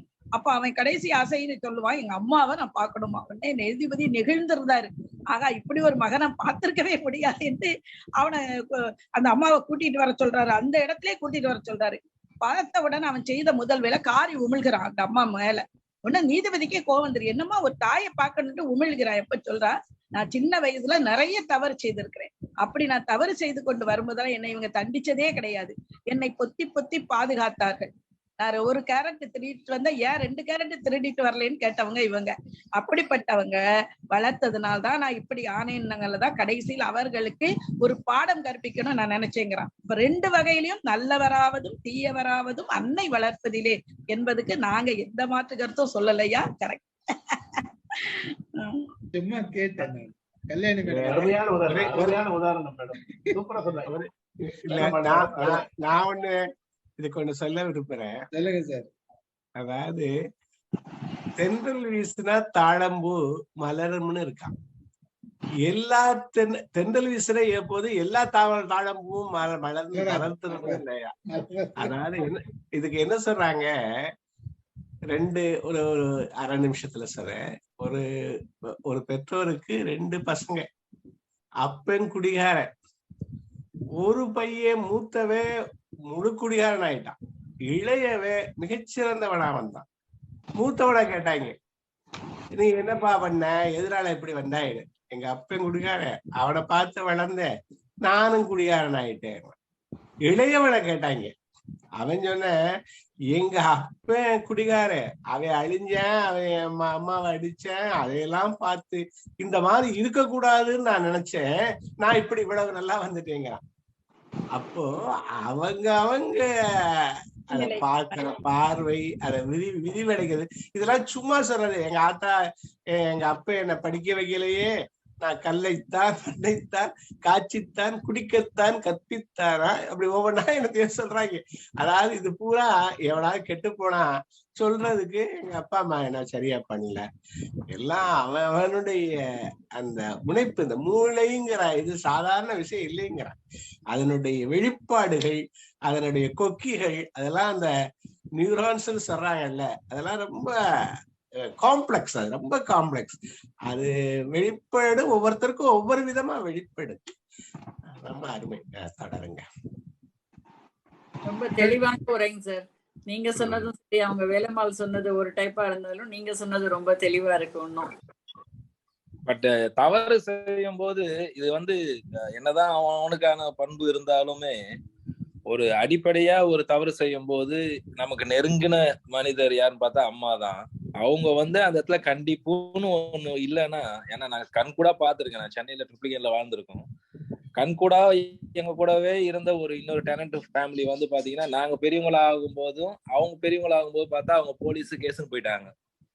அது காரணம் என்னன்னா, அந்த குடும்பமே எப்படின்னா, அவங்க என்ன தவறு செஞ்சாலும் பசங்களை அணைச்சிப்பாங்க. என் பையன் பண்ண மாட்டான், எதுனால போய் சண்டை. நான் போய் இப்ப நான் இப்ப அடிபட்டு வந்தேன்னு வச்சுக்கோங்க, எங்க அம்மா என்ன போட்டு அடிப்பாங்க, நீ என்னடா பண்ணன்னு கேட்பாங்க. ஆனா அவங்க வீட்டுல அப்படி இல்ல. அவங்க அம்மா அப்பா 2 பேருமே அந்த ஆப்போசிட் வீட்டுல போயிட்டு சண்டை போடுவாங்க, நீ எப்படா என் பையனை அடிப்பேன்ட்டு. புரியுதுங்களா? சோ இங்க இப்படி நீ எதான் பண்ணி இருக்கேன்றதுதான் நம்ம வீட்டுல இருக்கும். அங்க அப்படி இல்ல. என்ன நம்ம அவங்க பசங்க பண்ணாலும் அவங்க போயிட்டு ஆப்போனன்ட் பசங்க கிட்டயோ அவங்க அம்மா அப்பா கிட்டே சண்டை போடுற மாதிரி தான் இருப்பாங்க. அப்ப அந்த குழந்தைங்களுக்கு என்ன ஆயிடுதுன்னா, நம்ம என்ன பண்ணாலும் நம்ம சொன்னா அம்மா அப்பா நம்ம நம்புவாங்க, நம்ம சொல்றதுக்கு நமக்காக அரணா நிப்பாங்க, ஃப்ரண்ட்ல நிப்பாங்க, சண்டை போடுவாங்க. அப்படின்றதான் கரெக்டா அந்த வாலிப வயசு வரும்போது பார்த்தா எல்லாமே போலீஸ் ஸ்டேஷன் போயிட்டாங்க. இல்லைங்க சார், அவர் வினயன் சொன்ன மாதிரி ஒரே அம்மா தானே அவங்க 2 பேத்தையும் வளர்த்தாங்க. அந்த பசங்க அவங்க எடுத்துக்கிட்டதை மட்டும்தான் எடுத்துக்கிறாங்க இல்லைங்களா? என்னதான் சொன்னாலும் 2 பேரா இருந்தாலும் கரெக்டா இருந்தாலும் அதுக்கு ப்ராபபிலிட்டி அதிகமா இருக்கும்னு சொல்ல வரேன். இப்ப வீட்டுல நம்மள அக்செப்ட் பண்ணிக்கிறாங்கன்னும் போது ப்ராபபிலிட்டி அதிகம் இல்ல உங்களுக்கு? நம்ம வீட்டுல யாருமே சொல்ல மாட்டாங்கல்ல. இப்போ என் வீட்டுல என்ன எங்க அம்மா குளிப்பாட்டும் போது உடம்புல ஏதாவது அடிபட்டு இருக்குன்னு வச்சுக்கோங்களேன், எங்கடா இது அடிபட்டதுன்னு கேட்பாங்க. இது நான் சொல்லியே ஆகணும். சொல்லும் போது அப்போ விழும் அடி. நீங்க மறைச்சே இருக்க முடியாது, வீட்டுல மறைச்சு உங்களால வாழவே முடியாது. அந்த பனிஷ்மெண்ட் வாங்கியே ஆகணும். அந்த பனிஷ்மெண்ட் எஸ்கேப்பே ஆக முடியாது. அந்த பயம் இருந்தா மட்டும்தான் நம்ம திரும்ப திரும்ப திரும்ப கரெக்டான பாதையில போக முடியும். கரெக்டுங்களா? அதனால கண்டிப்பா அன்னை வளர்ப்பு இதுல பெரும் பகுதி வகுக்கிற மாதிரி தான் நான் நினைக்கிறேன். நன்றி. ஓகே, அடுத்த குரல் போயிடலாம். நம்ம நிறைய பேசிட்டோம். ஓகே, குணம் நாடி வாசிக்கிறீங்களா? படிங்க, நீங்க சொல்லுங்க. நாடி அவற்றுள் மிகை நாடி மிக்க கொளல். குணம் நாடி குற்றமும் நாடி அவற்றுள் மிகை நாடி மிக்க கொளல். ஒருவனுடைய குணங்களை ஆராய்ந்து பிறகு குற்றங்களையும் ஆராய்ந்து அதில் மிகுதியானவை எவை என ஆராய்ந்து மிகுந்து இருப்பவற்றால் தெளிந்து கொள்ள வேண்டும். அதாவது ஒருவனுக்குள்ள குணத்தையும் ஆராய வேண்டும், குற்றத்தையும் ஆராய வேண்டும். அவற்றுள் எது அதிகமாக இருக்கிறதோ அதை அறிந்து அவற்றுள்ளும் தலைமையாயினும் பன்மையாயினும் மிகுந்ததை கொள்ள வேண்டும் என்று மணக்குடவர் உரையில சொல்றாரு. அதாவது 2ஐயும் ஆராயுங்க, குற்றத்தையும் ஆராய்ந்து பாருங்க, குணத்தையும் ஆராய்ந்து பாருங்க. அது எது அதிகமாக இருக்க, குணம் அதிகமா இருந்தா நம்ம ஏற்றுக்கொள்ளணும், குற்றம் அதிகமா இருந்தா விலைக்கு விட்டுறணும். இததான் சொல்றாரு. எளிமையான விளக்கம் நீங்க சொல்றது ரொம்ப சரி. இது எல்லாருக்கும் தெரிஞ்ச குரல்ங்கிறதுனால நான் டக்குன்னு கடக்குறேன். அதாவது இப்ப மாடர்ன் டிசிஷன் மேக்கிங் இதுகள்ல எல்லாம் இதைத்தான் சொல்றாங்க. 2 பேப்பர் எடுங்க, குற்றத்தை எல்லாம் எழுதுங்க, அட்வான்டேஜ் எல்லாம் எழுது, டிஸ்அட்வான்டேஜ் எல்லாம் எழுது, எது கூட இருக்கோ அத பாரு அப்படிங்கறதா இப்ப சொல்றது. எழுதுறதுங்கிறதான் நம்ம சொல்றோம். குணம் நாடி குற்றமும் நாடி அவற்றில் மிகை நாடி மிக்க குடல்ங்கிற சொல்ற போது இது பூரா ஒரு டிசிஷன் மேக்கிங் தான். யாரை எடுத்துக்கிறோம், எதை எடுத்துக்கிறோம், ஏன் எடுத்துக்கிறோம்ங்கிறதுதான் என்னுடைய பார்வை. அதாவது இதுக்கு மாடனாக கொண்டாடுற போது இத பத்தி எல்லாரும் இதைத்தான் பேசுறான். என்னைக்கு சொன்னதோ இதையத்தான் பேசுறோம்.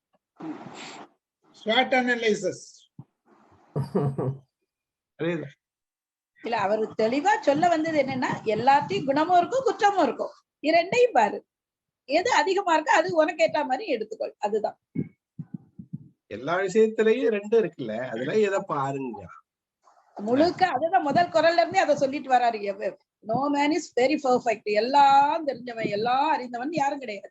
அவன்கிட்ட ஏதாவது இருக்கும், நிறைகள் இருக்கும், குறைகளும் இருக்கும். இப்போ ஒருவருடைய நிறைகளையும் ஆராய்ந்து அவருடைய குற்றங்களையும் அறிந்து அவற்றுள் மிக்கவற்றை தெரிந்து மிகையானவற்றை உடையவராக அவரை கருதி அதன் அடிப்படையில் அவனை தேர்வு செய்வதா வேண்டாமா என்ற முடிவுக்கு நாம் வர வேண்டும்.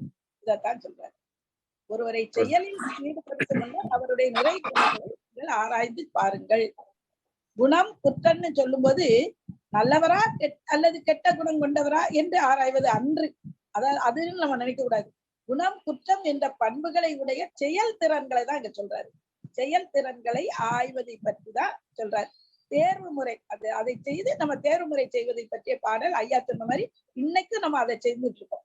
தெரிவாரது குற்றமற்ற செயல்திறன், குற்றமுள்ள செயல் முறை பற்றி. ஒரு செயலை செய்வதற்கே அவனுக்கு எப்படியெல்லாம் அவன் செய்யறான், குறையுடையதா செய்யறானா, நிறைவாக செய்யறானா, இப்படி நிறைய அதுல நம்ம நிறைய இந்த காலத்துக்கு சூழலுக்கு ஏற்ப நம்ம ஒரு பழமொழியே இருக்கு இல்லையா நமக்கு, குற்றம் பார்க்கில் சுற்றம் இல்லை.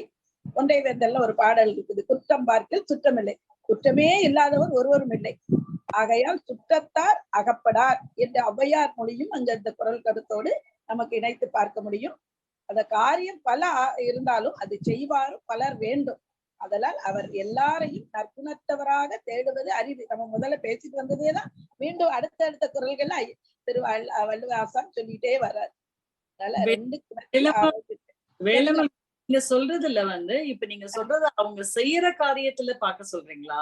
அவங்களோட குணத்தை பார்க்க சொல்லல. இல்ல, குணத்தை விடவும் செய்யற காரியத்துல பார்க்க சொல்றாரு. அவங்க செய்யற காரியத்துலதான் பார்க்க சொல்றாரு. குணம் நல்லா இருந்தா தானே செய்யற காரியம் நல்லா இருக்கும். வேற விஷயம் சார், இந்த காலத்துல மாஸ்க் நல்லா கெட்டவனெல்லாம் நல்லவன் மாஸ்க் போட்டு அலையறான். யார நம்புறது, நல்லவனா கெட்டவனான்னு கேட்டுதான் தெரியும் போல இருக்கு. இல்ல சார், எப்படியாவது வெளிப்பட்டுரும் சார். என்ன நீங்க மாஸ்க் போட்டிருந்தாலும் உங்க குணம், ஒரிஜினல் குணம் வெளிப்பட்டுரும் சார். அதுல மாற்றுக்கே இல்ல. வெளிப்படுற வரைக்கும் இருக்கிற கேப்ல தான் நம்ம எவ்வளவு சரியானது இருக்கு. ஆமா, அதுலதான் நம்ம அகப்படக்கூடாதுங்கதான் தெரிதல்ங்கிறாரு. அப்படி மாஸ்க் போட்டவங்களும் நம்ம கிட்ட வருவாங்க இல்லையா, அதுல இருந்து நம்ம தப்பிக்கணும் இல்லையா. அந்த மாஸ்க கிழிகிற வரைக்கும் இருக்கு நம்மளுக்கு. ஆமா, நம்ம முதல்ல மாஸ்க் போடாது இருக்கணும். அவ்வளவுதான். அற்புதமான வார்த்தை. அதுதான் முதல்ல. அதாவது கொரோனாக்கு போட்டுதான் ஆகணும். கூகுள் மீட்ல, ஜூம் மீட்ல வேண்டாம் சார்.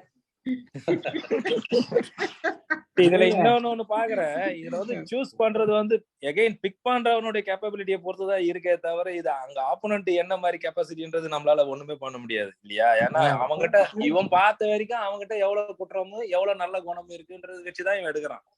மத்தபடி ஒரிஜினலா அவனுடைய நம்பர்ஸ் ஒன்னும் இவன் பாக்கல. அப்போ இந்த இடத்துல ரிஸ்க் திரும்ப இவன் தான் எடுக்கிறான், இவன் தான் தீர்மானிக்கிறான். நிறைய தீய குணங்கள் இருக்கும், ஆனா அவன்கிட்ட எங்கேயும் இல்லாத ஒரு நல்ல குணம் இருந்துரும். அந்த நல்ல குணம் நமக்கு நம்முடைய சேவைக்கு தேவையா இருக்கும் சில வேளையில. இப்ப நீங்க சொன்னது செல்வராஜ் சார் சொல்றது மாதிரி எனக்கு என்ன தேவை இன்னைக்கு, அதுக்கு இவன் செயலாற்றணும், அந்த சேவைக்கு இவன் செயலாற்றுவானாங்கிறதான் பாக்க.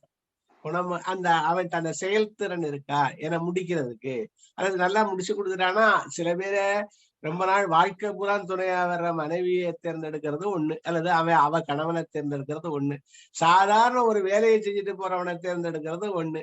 அப்ப வேலை தீர்மானிக்குது, அந்த சூழல் தீர்மானிக்குது. அதனால எல்லாத்துக்கும் குணமும் குற்றமும் இல்லை. நீங்க சொல்ற அந்த செயலை இவன் முடிச்சா இதனால் இவன் முடிக்கும் என்றாய்ந்து அதனை அவன் கண் விடல்ட்டார்.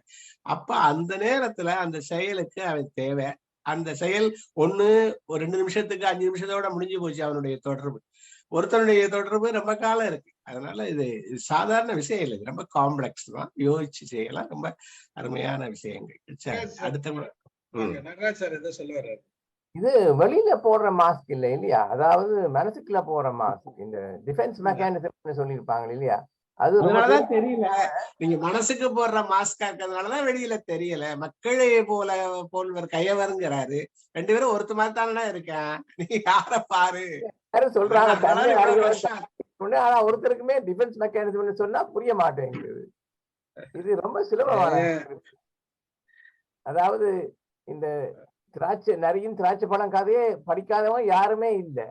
ஆனா அது தெரியாம அவங்க தன்னை ஆராயிரம் சொல்லி கொண்டு இருக்கிறாங்க. எனக்கு என்ன அது சிரிப்பா தான் இருக்கு. எனிவே தியானத்துல ஆராயலாம்.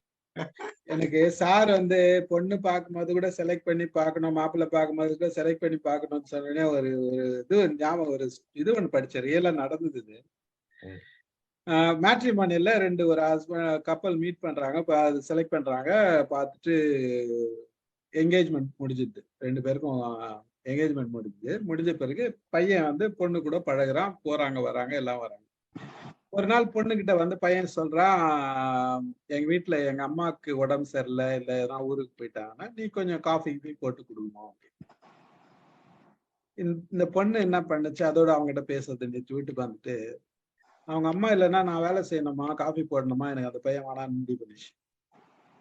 இவங்க அம்மா என்ன பண்ணாங்க, மேட்ரிமோனியல் போயிட்டு எவன் செலக்ட் பண்ணானா, என் பொண்ணுக்கு வேற இது செட் ஆயிடுச்சம்மா, எல்லாம் நிச்சயமா முடிச்சுட்டீங்களா, இல்ல அவங்க வீட்டுல மாப்பிள்ள அவங்க அம்மா இல்லைன்னா காஃபி போட சொல்றானா, என் பொண்ணு அதெல்லாம் செய்ய மாட்டான்ட்டு சொல்லிட்டு இவனை பார்க்க சொல்லலாம். அவன் நொந்து போய் எழுதிக்கிறான், இவங்களுக்கு எங்க இருந்து நான் பார்க்கறது அப்படின்னு, இவங்களுக்கு நான் திருப்பி பார்த்து கொடுத்தாலும் இந்த மாதிரி எதனா வருமே அப்படின்ட்டு. சாதாரண காஃபி விஷயத்துல ரிஜெக்ட் பண்ண பொண்ணு இருக்குது. அப்போ நம்ம எப்படி இன்னும் யாரையும் கன்சிடர் பண்ணவே முடியாது. கல்யாணம்னு சொன்னதுனால ஞாபகம் வந்தது, அதை ஷேர் பண்ண, அவ்வளவுதான். பரவாயில்லைங்க சார், அங்கேயே முடிஞ்சதே கதை. அது வரைக்கும் சந்தோஷம், அது வரைக்கும் சந்தோஷம். முன்னாடியே நீங்க சொல்றது என்ன தெரியுங்களா, இது ஆல்ரெடி அந்த பொண்ணு டிசைட் பண்ணிச்சு இவனை எப்பறம் ரிஜெக்ட் பண்றதுன்னு. ஏதாவது ஒரு சான்ஸ் கிடைக்குமா, கிடைச்சி கொடுத்தாதான் அடிச்சிச்சு பால், அவ்வளவுதான். இதே அந்த பொண்ணுக்கு பிடிச்சிருந்ததுன்னா இவன் பிரியாணி செஞ்சு கொடுத்துருக்கோம். இல்லைங்க சார், நேரடியா மூஞ்சில் அடிச்ச மாதிரி சொல்லிட்டு போயிட்டே இருக்காங்க.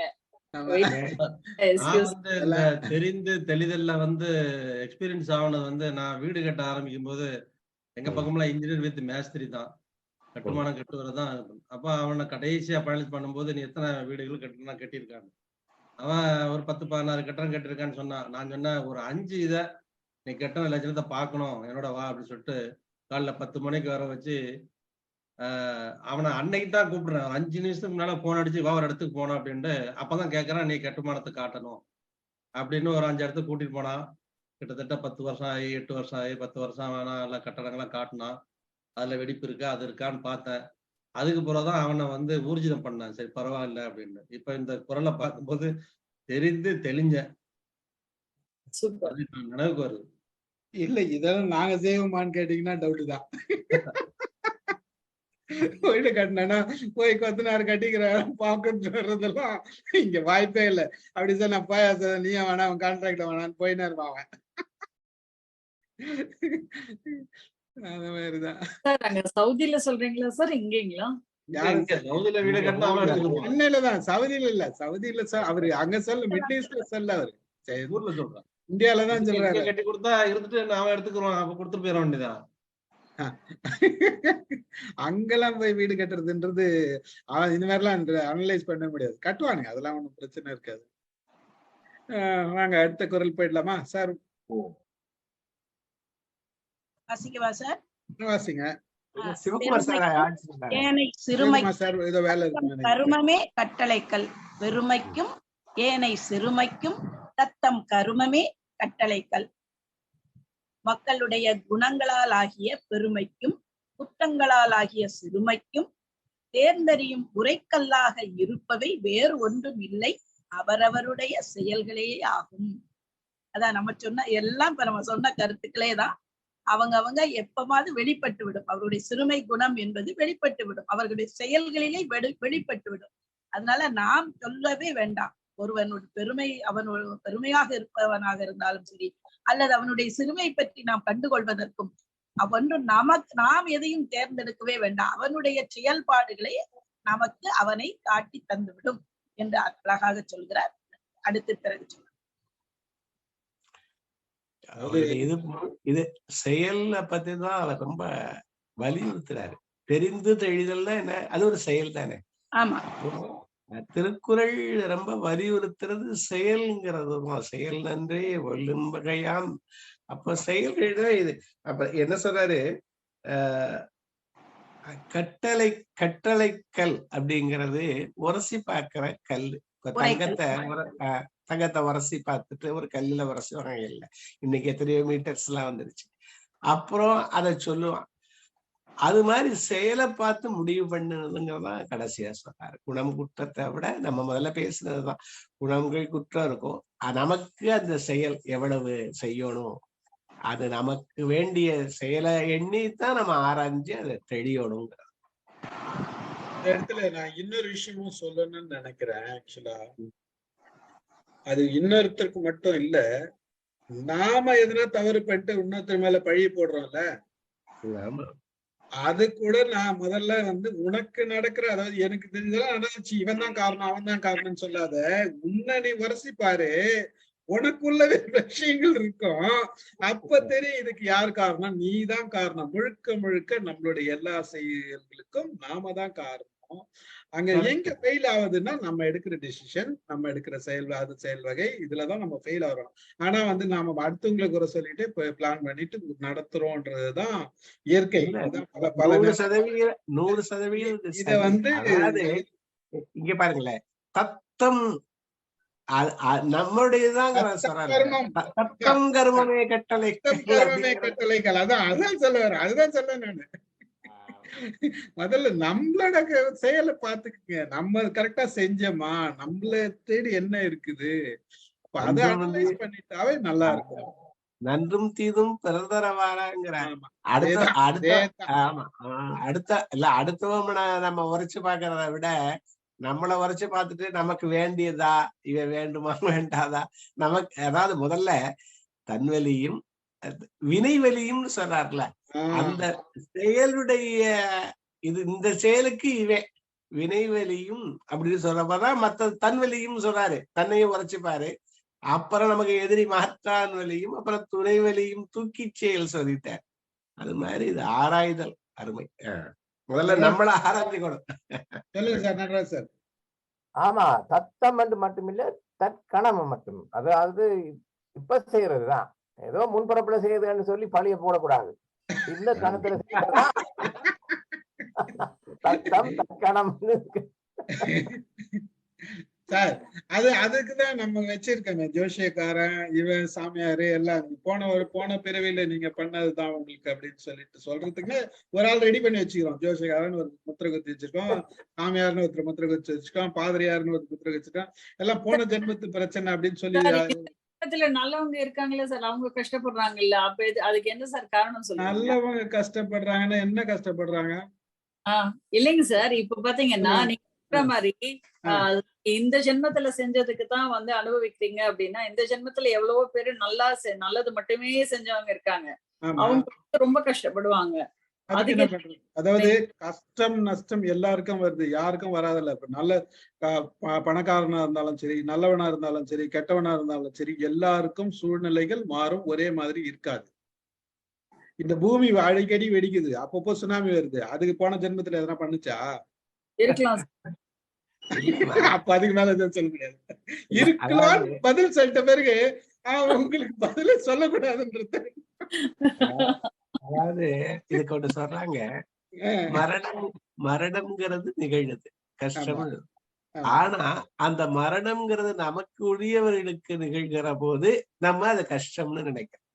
இது ப்ராபபிலிட்டி தியரி இதுங்கிறதா, இந்த பேரு இயற்கையில இது நடக்குது. 1000 பேரும் இருந்தான்னா 3 பேரு சாவான்னு சொல்றாங்க ஒரு வருஷத்துல. அதான் இன்சூரன்ஸ் தத்துவமே. எந்த 3 பேரிடம் தெரிஞ்சா இன்சூரன்ஸும் இல்லை, எதுவும் இல்லை. அந்த 3 பேரு யாருன்னு தெரியாது. 1000த்துல 3 சாவாங்கிறது ஒரு ப்ராபபிலிட்டி. ஒரு ப்ராபபிலிட்டி சரியா வரும், கொஞ்சம் தேர்தல மாத்தியும் வரும்.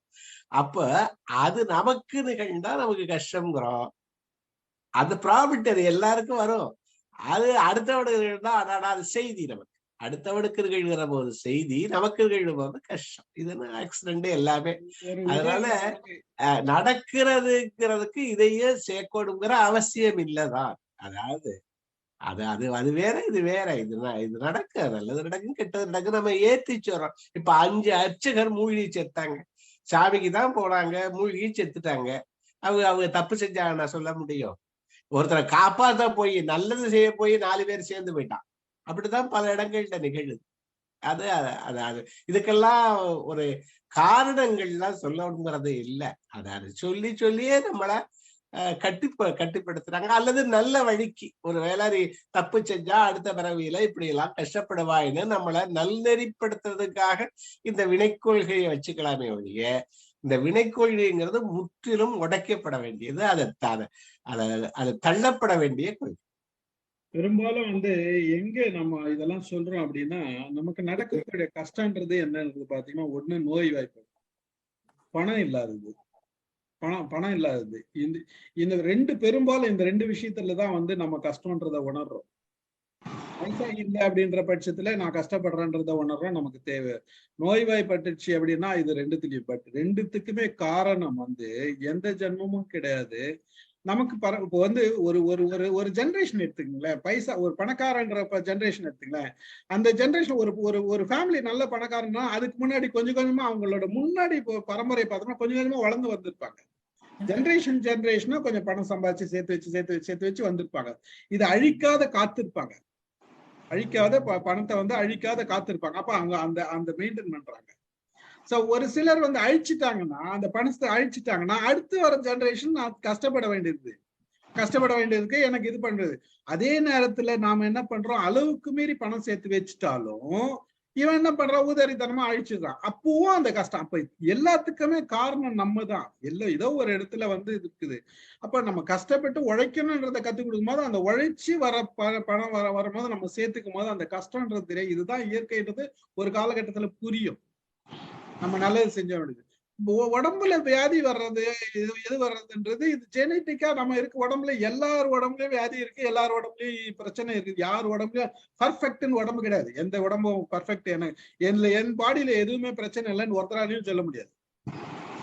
எல்லாருக்கும் ஒரு பிரச்சனை இருக்கு. அதுல அதிகமா வருதோ குறையிறதோ யாருக்கு நம்ம எப்படி உடம்ப பாத்துக்கிறோம், நம்ம உடம்ப சாப்பிடுறது என்ன, எப்படி எக்ஸசைஸ் பண்றோம், எந்த அளவுக்கு மனசை சுத்தமா வச்சுக்கிறோம், எந்த அளவுக்கு நம்மளோட திங்கிங் பவர் இருக்கு, நல்ல எண்ணங்களை உள்ள போடுறோம். அப்ப பிளட் சர்க்குலேஷன் எப்படி இருக்குது நமக்கு, இதெல்லாம் பல விஷயங்கள் நம்மள ஒட்டி இருக்கிறத விட்டுட்டு நாம அடுத்த ஜென்மம் போன ஜென்மம் திங்கன்றதுன்றது முட்டாள்தனன்றதுதான் இது சொல்லணுமே தவிர மற்றபடி அப்ப நம்மளதான் உணரணும்.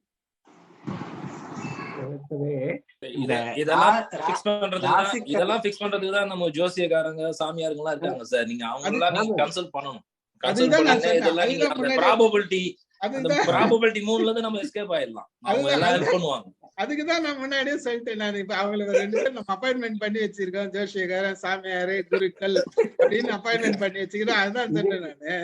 இதே குரல ஒரு ராசிக்கல் விக்கிறவன் சொல்றேன். நம்ம ஃப்ரெண்டு அவன் படிச்சவன் சூதுவாதம் பண்ணா ஐயோடு போவாங்கிறதுக்கு நான் அப்படித்தான் நினைச்சுக்கிட்டேன். அவன் சொல்றான் தத்தம் கருமமே கட்டளைக்கல்லுக்குன்னு சொல்லி, அது உங்களுடைய முற்பிறப்பு விதை, அந்த வினைகளுக்கு பொறுத்து தான் இது வருது, அல்லது இப்பிறப்பதையும் சேர்த்துக்கிறான். அதாவது மேடம் கேட்டாங்கல்ல, நான் நல்லதேதான் செஞ்சுக்கிறதுக்கே இப்படி இருக்கேன்னு என்னன்னு அர்த்தம்னு. அப்ப அவன் சொல்றான் அந்த முற்பிறப்பு அதை இந்த கல்ல நீ மாத்து போட்டீன்னா அது முழுவதும் போகாது. அது கதை சொல்றான், பெரிய ஒரு இது வரும், ஆனா கல்லு தடுக்கி விட்டு உன்னுடைய பெரிய துன்பம் இந்த சிறிய துன்பத்துல நான் மாத்திடுவேன், இந்த கல்லை போடு, நீலக்கல்ல. அதுவும் அந்த கல்லு படணுமா நம்ம கையில, அந்த மாதிரி போடுங்க, ஓப்பன் கட்டிங் போடுங்க. இதுக்கு இங்க இருக்கிறவங்க எல்லாம் கைய காட்டுங்க, வரல எத்தனை பேர் கல்லு வச்சு போட மாட்டேன்.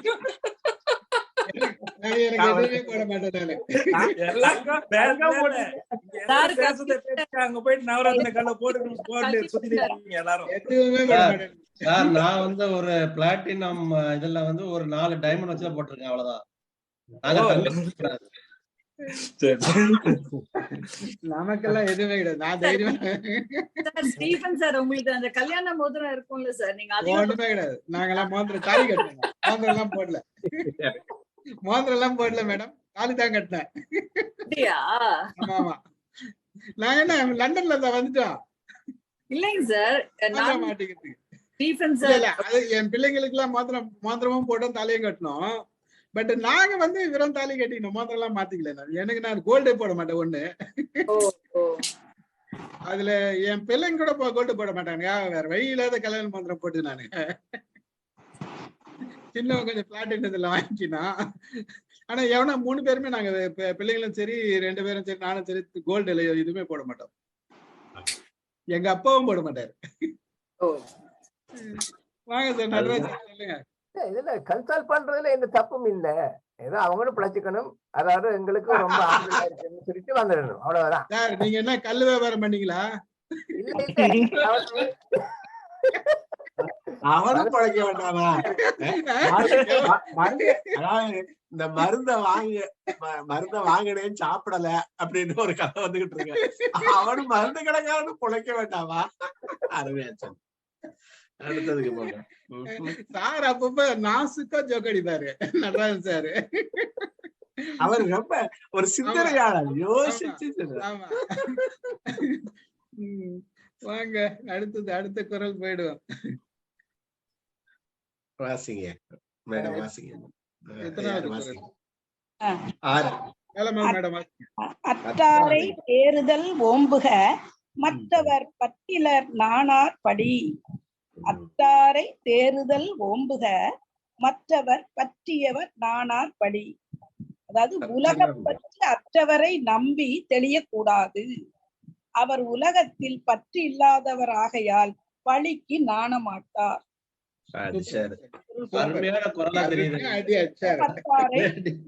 அது சொல்றாங்க.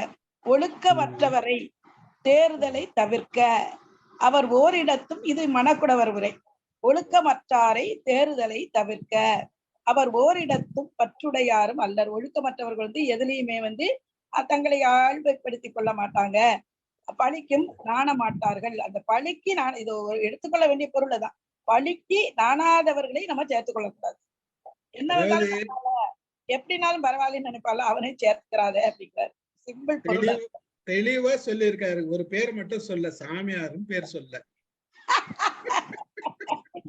உண்மை உண்மை உண்மை. பேர் சொல்ல தெளிவா சொல்லி இருக்காரு. பற்றற்றவன்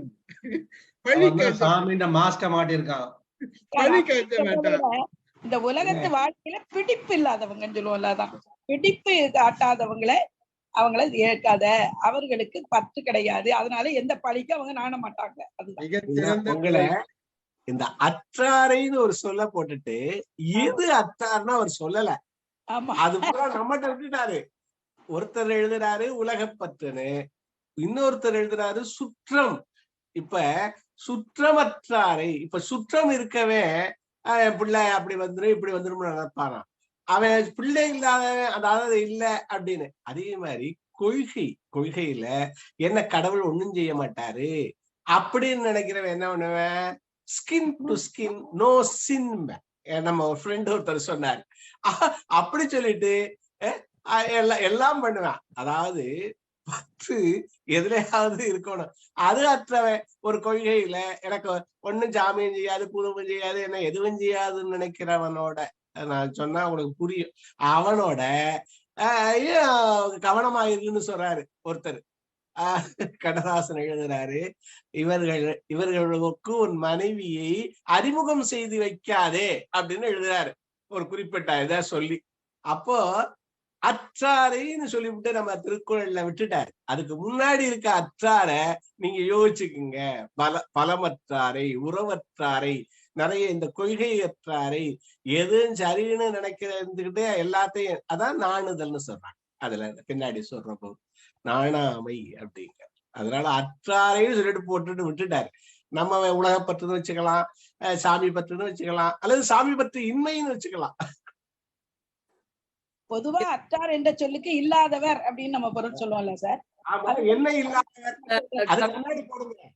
ஆமா ஆமா, அது பொருள் செல்வம் அற்றார் அல்லது பொருள் இல்லாத வறியவர், இல்லாதவர், இல்ல எது இல்லாதவர் என்று அவர் சொல்லல. நீங்க சொன்ன மாதிரி எது இல்லாதவர்னு சொல்லாம எல்லாத்தையும் சொல்லிட்டாரு. அதுதான் கல்வியற்றார் எல்லாம் வச்சுக்கலாம். அப்ப என்பது சுற்றம் இல்லாதனால் அவருக்கு என்ன இல்லையா, சுற்றம் இல்லாத காரணத்தினால் அவருக்கு எந்த பற்றும் எதுலயும் இருக்காது. நானார், அதாவது நானார்ங்கிற வார்த்தை ரொம்ப முக்கியம் இதுல. அது அந்த பற்று இருந்தாதான் நான் நாண போறேன். குடும்ப பற்றோ இல்லையோ இல்ல கடவுள் பற்றோ ஏதோ சரி சரி சார். அது நானார் மட்டும் இல்ல, பழிக்கு நானார். ஆமா, நாமக்கல் கவிஞர் வந்து அன்பில்லாதவர்ன்னு சொல்றாங்க சார். அன்பில்லாதவர்களை நம்பி விடுவதை விளக்க வேண்டும். அவர்கள் யாரிடத்திலும் பற்றுடையவர்களாக நடந்து கொள்ள மாட்டார்கள், பழிபாவங்களுக்கும் அஞ்ச மாட்டார்கள் அப்படின்னு சொல்லி நாமக்கல் கவிஞர் சொல்றாரு. எந்த இல்லாதன்னு அவர் சொல்லல சார், சொன்ன மாதிரி நம்ம எது வேணாலும் எடுத்துக்கலாம். அன்பில்லாதவர்னு சொல்லிடுறாருப்பா. நம்ம சொல்றதுங்கிறா, நம்ம சொல்றது. அதாவது நாமக்கல் கவிஞரோட அனுபவம் அன்பில்லாதவர். ஆமா ஆமா,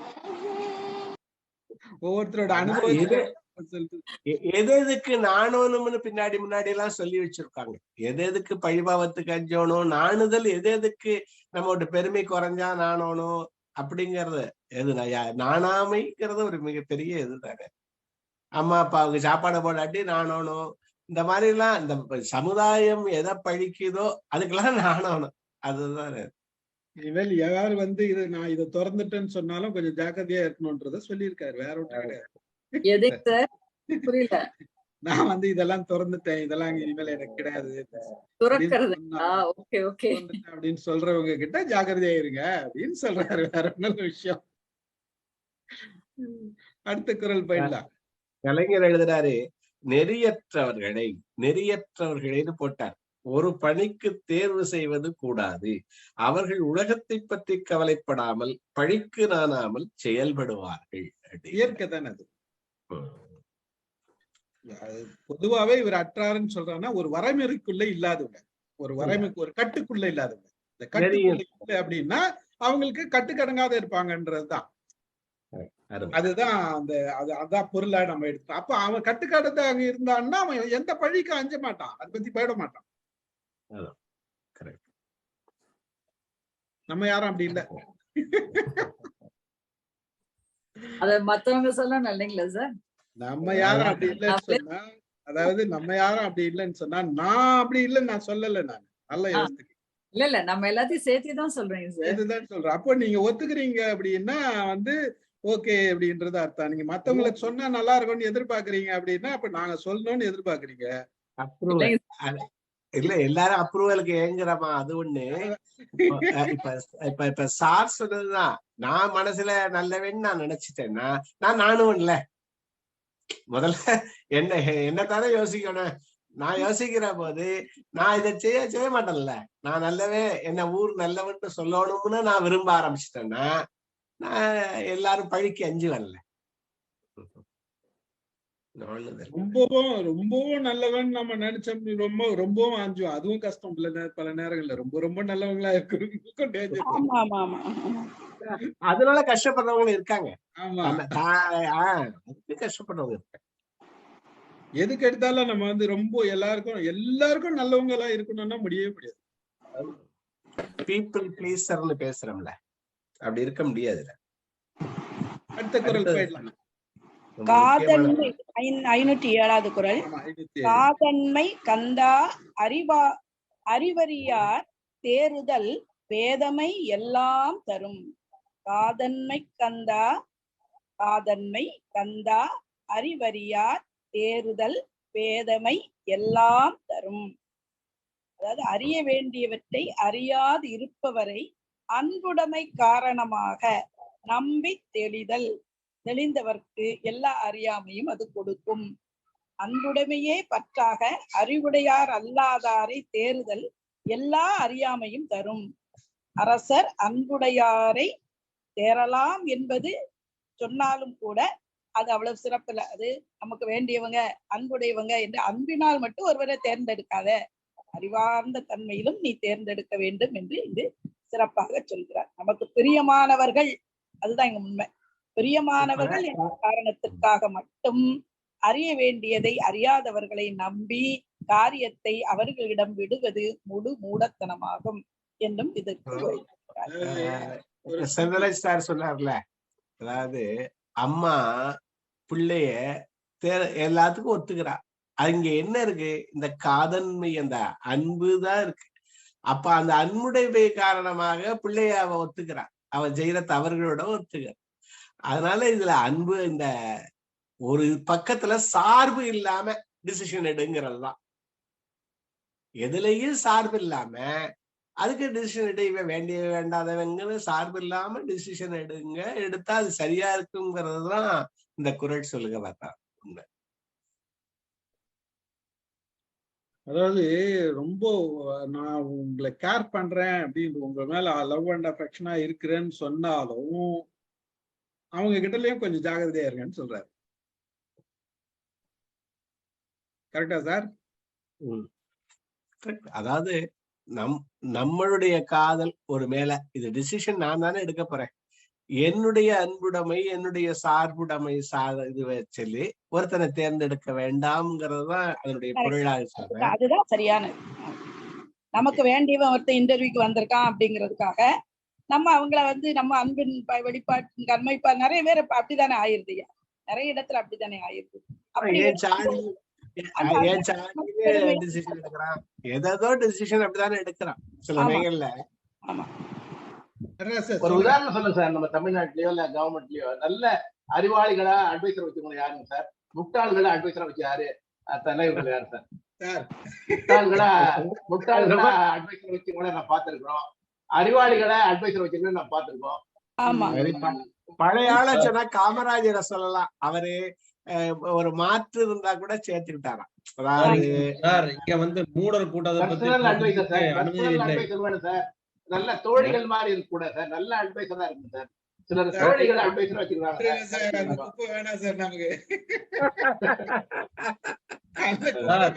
அதாவது என்ன சொல்றாங்கன்னா, எனக்கு இந்த பதவி வேணும்னு கேட்கிறவனுக்கு கொடுக்க கூடாதான், பதவி தேடி போறவனுக்கு கொடுக்குறாங்க. அதனால சிவகுமார் சார் ஒரு மூடர் கூட்டத்தை பத்தி பேசுறதுக்கு எடுக்கிறாரு, வேண்டாம். சிவகுமார் சார் இப்ப நடுப்புற எங்கேயோ போய் ஏதோ எனர்ஜி ட்ரிங்க் குடிச்சிட்டு வந்துருக்கீங்க போல.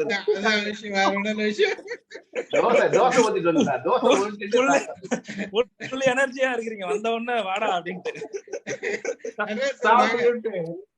நாம சொல்ல போறது தப்பா எடுக்க போறாதுன்னு நம்புறேன். அதாவது அடிப்படையா வச்சு தேர்தல் செய்வது ஆத்ம உலகத்துல நல்லா இருக்கும். ஆனா இந்த பொருள் உலகத்துல இந்த பூமிக்கு சரியா நல்லா இருக்குமோ தெரியல இல்லையா? அதாவது உலகம் அன்புதான் உலகம்னு சொல்லலாம், அது ஆன்ம உலகத்துக்கு பொருத்தமா இருக்கும். ஆனா நாம பொருள் உலகத்துல எல்லாம் வாழ்றோம். அப்பதான் அவன் ஜாக்கிரதையா இருக்கணும். அறிய வேண்டிய உண்மைகளை அறிந்துதான் அன்பை காட்டணும் இல்லையா? உண்மைதான் உண்மைதான். வேதமை எல்லாம் தருங்கிறாரு. அது ஒரு துன்பம் மாத்திரம் தராதான், எல்லா துன்பங்களையும் நமக்கு தருமா. இந்த அன்பால மாத்திரம் தேர்ந்தெடுத்துட்டோம்னா அது எல்லா துன்பமும் தருங்கிறார்.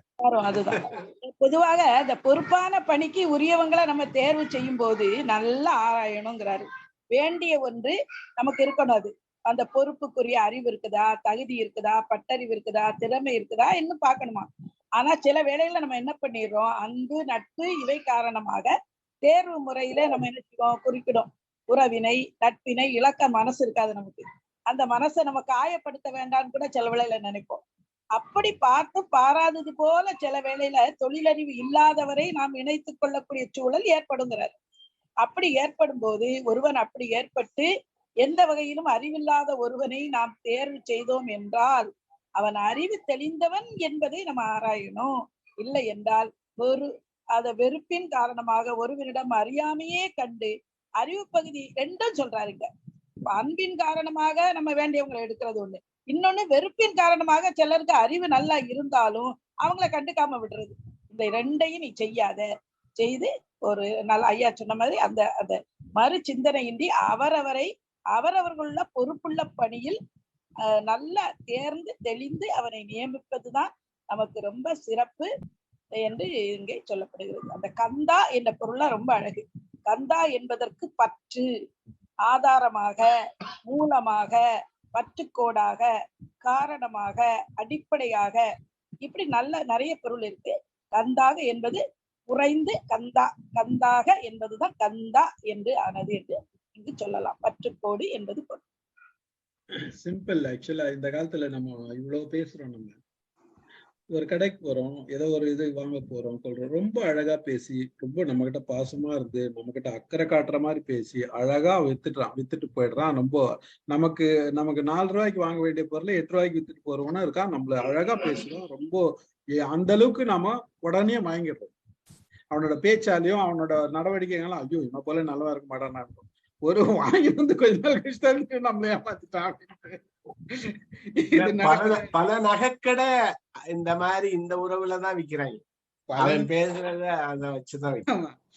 சின்ன கடையில டீ கொடுத்துறான், ஜூஸ் கொடுத்துறான், காஃபி கொடுத்துறான், பை ஒரு சின்ன பேக். அது வாங்கி முடிச்ச பிறகு வாங்கறதுக்கு முன்னாடி ஜூஸ் காஃபி எல்லாம் கொடுத்து, கூல் ட்ரிங்க்ஸ் எல்லாம் கொடுத்து, உங்களை உட்கார வச்சு ஃபேன் போட்டு விசிறி விட்டு எல்லாம் பண்ணி எல்லாம் மஸ்காது, அதாவது ஆடை வெட்டுறதுக்கு முன்னாடி எல்லா வேலையும் பண்றாங்க. அந்த கதை தான் அது. எதுக்காக?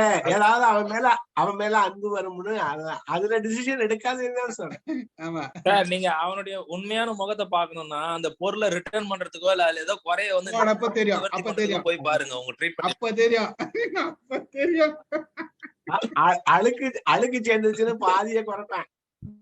ஏன்னா அவன் பொருள் அதை எடுத்துக்கிட்டுதான் வேணும். அப்ப என்ன பண்றது? அதுல அழுக்கு இருக்கு அப்படி நம்மளால ஒண்ணு சொல்ல தெரியாது. ஐயோ, சொல்லுங்க. அடுத்த குரல் போயிடலாமா? 508. தேரான் பிறனை தெளிந்தான் வழிமுறை தீரா இடும்பை தரும். தேரான் பிறனை தெளிந்தான் வழிமுறை தீரா இடும்பை தரும். மூவா சொல்றாருங்க. மற்றவனை பற்றி ஒன்றும் ஆராயாமல் தெளிந்தான் அஃது அவனுக்கு மட்டும் அல்லாமல் அவனுடைய வழிமுறையில் தோன்றியவர்க்கும் தீராத துன்பத்தை கொடுக்கும். பரம்பரைக்கே வேட்டு வச்சிருவான். உனக்கு மட்டும் இல்ல, உன் பரம்பரைக்கே வேட்டு வச்சிருவான். அதான் வழிமுறை.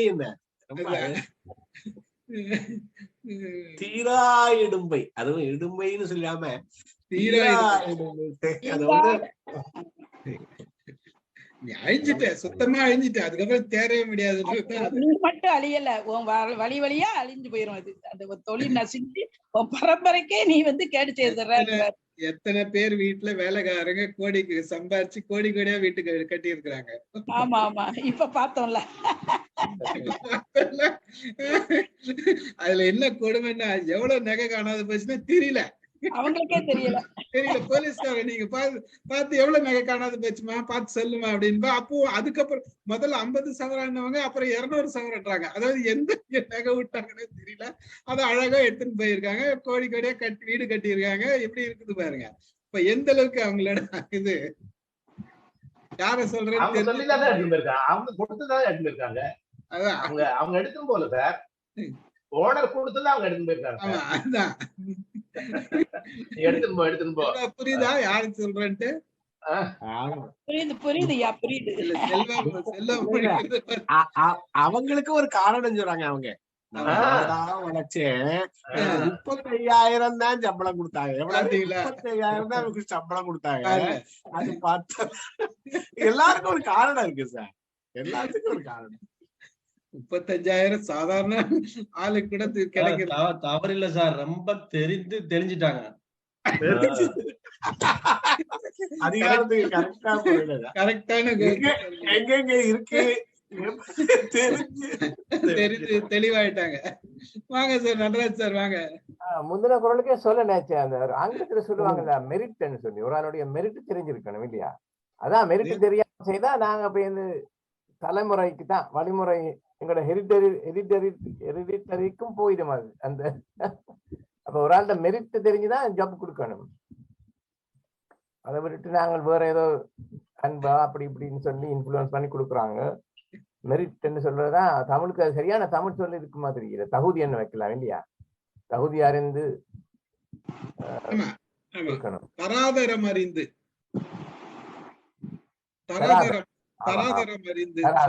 அதுதான் சரியான சொல்லாம. ஆமா, அதாவது சிறிதும் ஆராய்ந்து பார்க்காமல் துணையாக நம்ம கொண்டவனுக்கு அந்த நம்பிக்கை அவன் வழிமுறையிற்கும் தீங்காத துன்பத்தை கொடுப்பதா.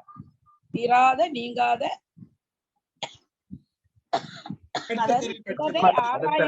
ரெண்டு குரல் ஒரே மாதிரி குரல் தான். ஒரே மாதிரி தான் படிச்சுட்டோம். நம்ம ரெண்டுத்தையும் படிச்சுவோம். படிங்க சிவகுமார் சார்.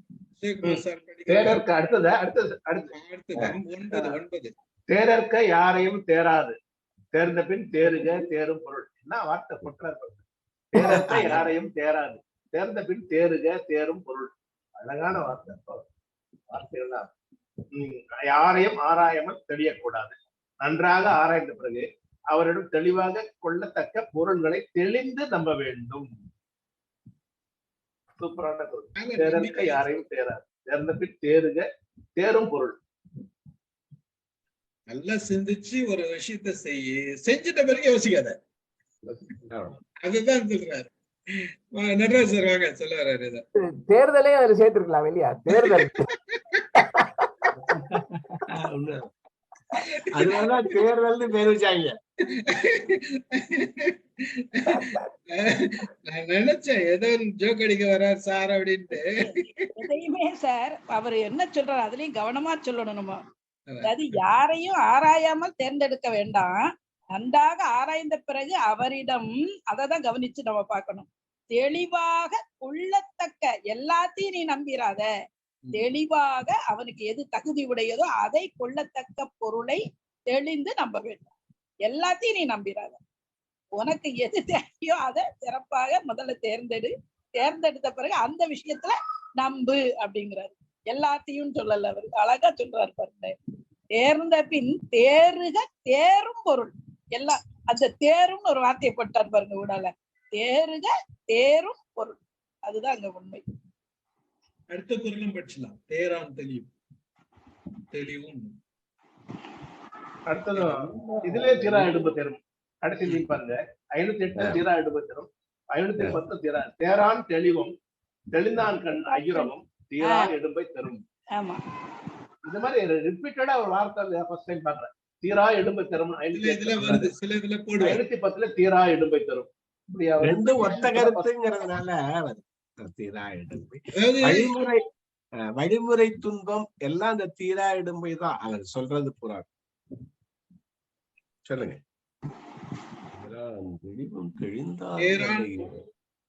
தேரான் தெளிவும் தெளிந்தான் கண் ஐயுறவும் தீரா இடும்பை தரும். ரெண்டு குரலும் நீங்க சொன்ன மாதிரி ஒன்று போல போகக்கூடியதா, ரெண்டு தண்டவாளம் மாதிரி போற குரல் தான் ரெண்டு. ரெண்டு செயல்லயும் உங்களுக்கு பர்மனண்டா துன்பம் வரணும் அப்படின்றதான் சொல்றாரு. வேற ஒன்றும் அது என்ன? அதுதான் மெயின். ஆராயாமல் ஒருவரை தேர்வு செய்து ஏற்றுக்கொள்வதும், ஆராய்ந்து தேர்வு செய்து ஏற்றுக்கொண்ட பின் அவரை சந்தேகப்படுவதும். அதாவது முதல்ல சந்தேகப்பட்டாலும் எதுவும் விளங்காதுல்ல, அதான் சொல்றாரு. சந்தேகப்பட்டா அது என்ன நல்லா இருக்கணுங்கிற கேட்டுரும். அதனால இத சொல்லியிருக்காரு, இதுன்னு சொல்லியிருக்காரு. அதான் நான் முன்னாடி சொன்னேன். ஆக்சுவலா நடராஜ் சார் சொல்லுங்க. இந்த குரல் இந்த எண்ணி துணிய கருமம் துணிந்த பின் எண்ணுவது என்பது அதேதான்.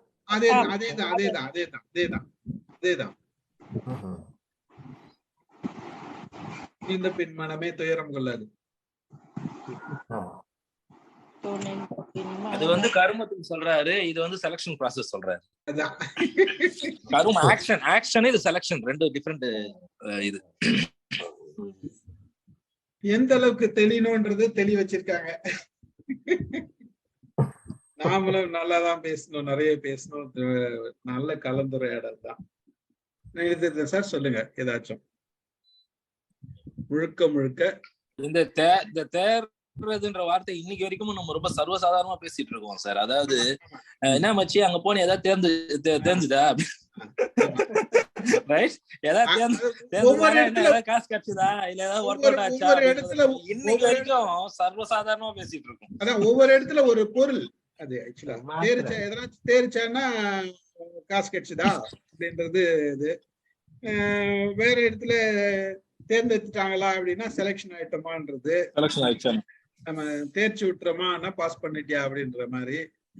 அதான் அந்த தேர்தல் அப்படின்றது முன்னேறியாச்சா, தேர்ச்சியா, ஓரளவுக்கு அப்லிப்ட் ஆயிட்டியா அப்படின்றத நம்ம எடுத்துக்கலாம். ஒவ்வொரு இடத்துக்கு அது பல இடத்துல பல இந்த சொல் பயன்படுத்துறோம். அதனால எங்க பக்கம் சோழிதான் பிடிப்போம். உங்க பக்கம் வரல, அதான் வள்ளுவர்.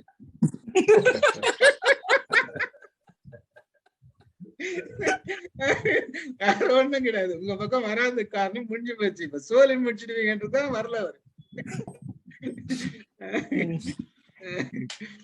சர்வீஸ்ல சேர்ந்தப்ப சார் 5-6 ஃப்ரெண்டு சார், ஒவ்வொருத்தரும் ஒவ்வொரு கேரக்டர் சார், ஒவ்வொருத்தரும் ஒவ்வொரு ஜாதி. அதெல்லாம் ஜாதிகள் பெரிய வித்தியாசமே நான் பார்த்தது இல்லை. முதல்ல தேர்ந்தெடுத்தவர் கடைசி வரைக்கும் இருக்கிறோம், கடைசி வரைக்கும் சம்பந்தி ஆயிட்டா. அதான் பெரிய விஷயம். அது எப்படி முதல்ல ஒருத்தர் தேர்ந்தெடுத்தோமோ, ஒரு 66 67 தேர்ந்தெடுத்த ஒரு நண்பர் கடைசி வரைக்கும் ஃப்ரெண்ட் ஆயிட்டு கடைசியில சம்பந்தி ஆயிட்டான்றது எனக்கு ஒரு மகிழ்ச்சியான ஒரு தேர்வு. இடையில என்ன 4-5 ஃப்ரெண்ட்ஸ் எல்லாம் வந்தாங்க, நல்லவங்கதான், ஆனா கொஞ்சம் தண்ணி அடிக்கிற பழக்கம், ரெகுலரா தண்ணி அடிக்கிற பழக்கம், அவங்க எல்லாம் கொஞ்சம் ஒழித்து குறைகிட்டோம். இன்னும் ஃப்ரெண்ட்ஷிப் கண்டினியூ பண்ணோம்.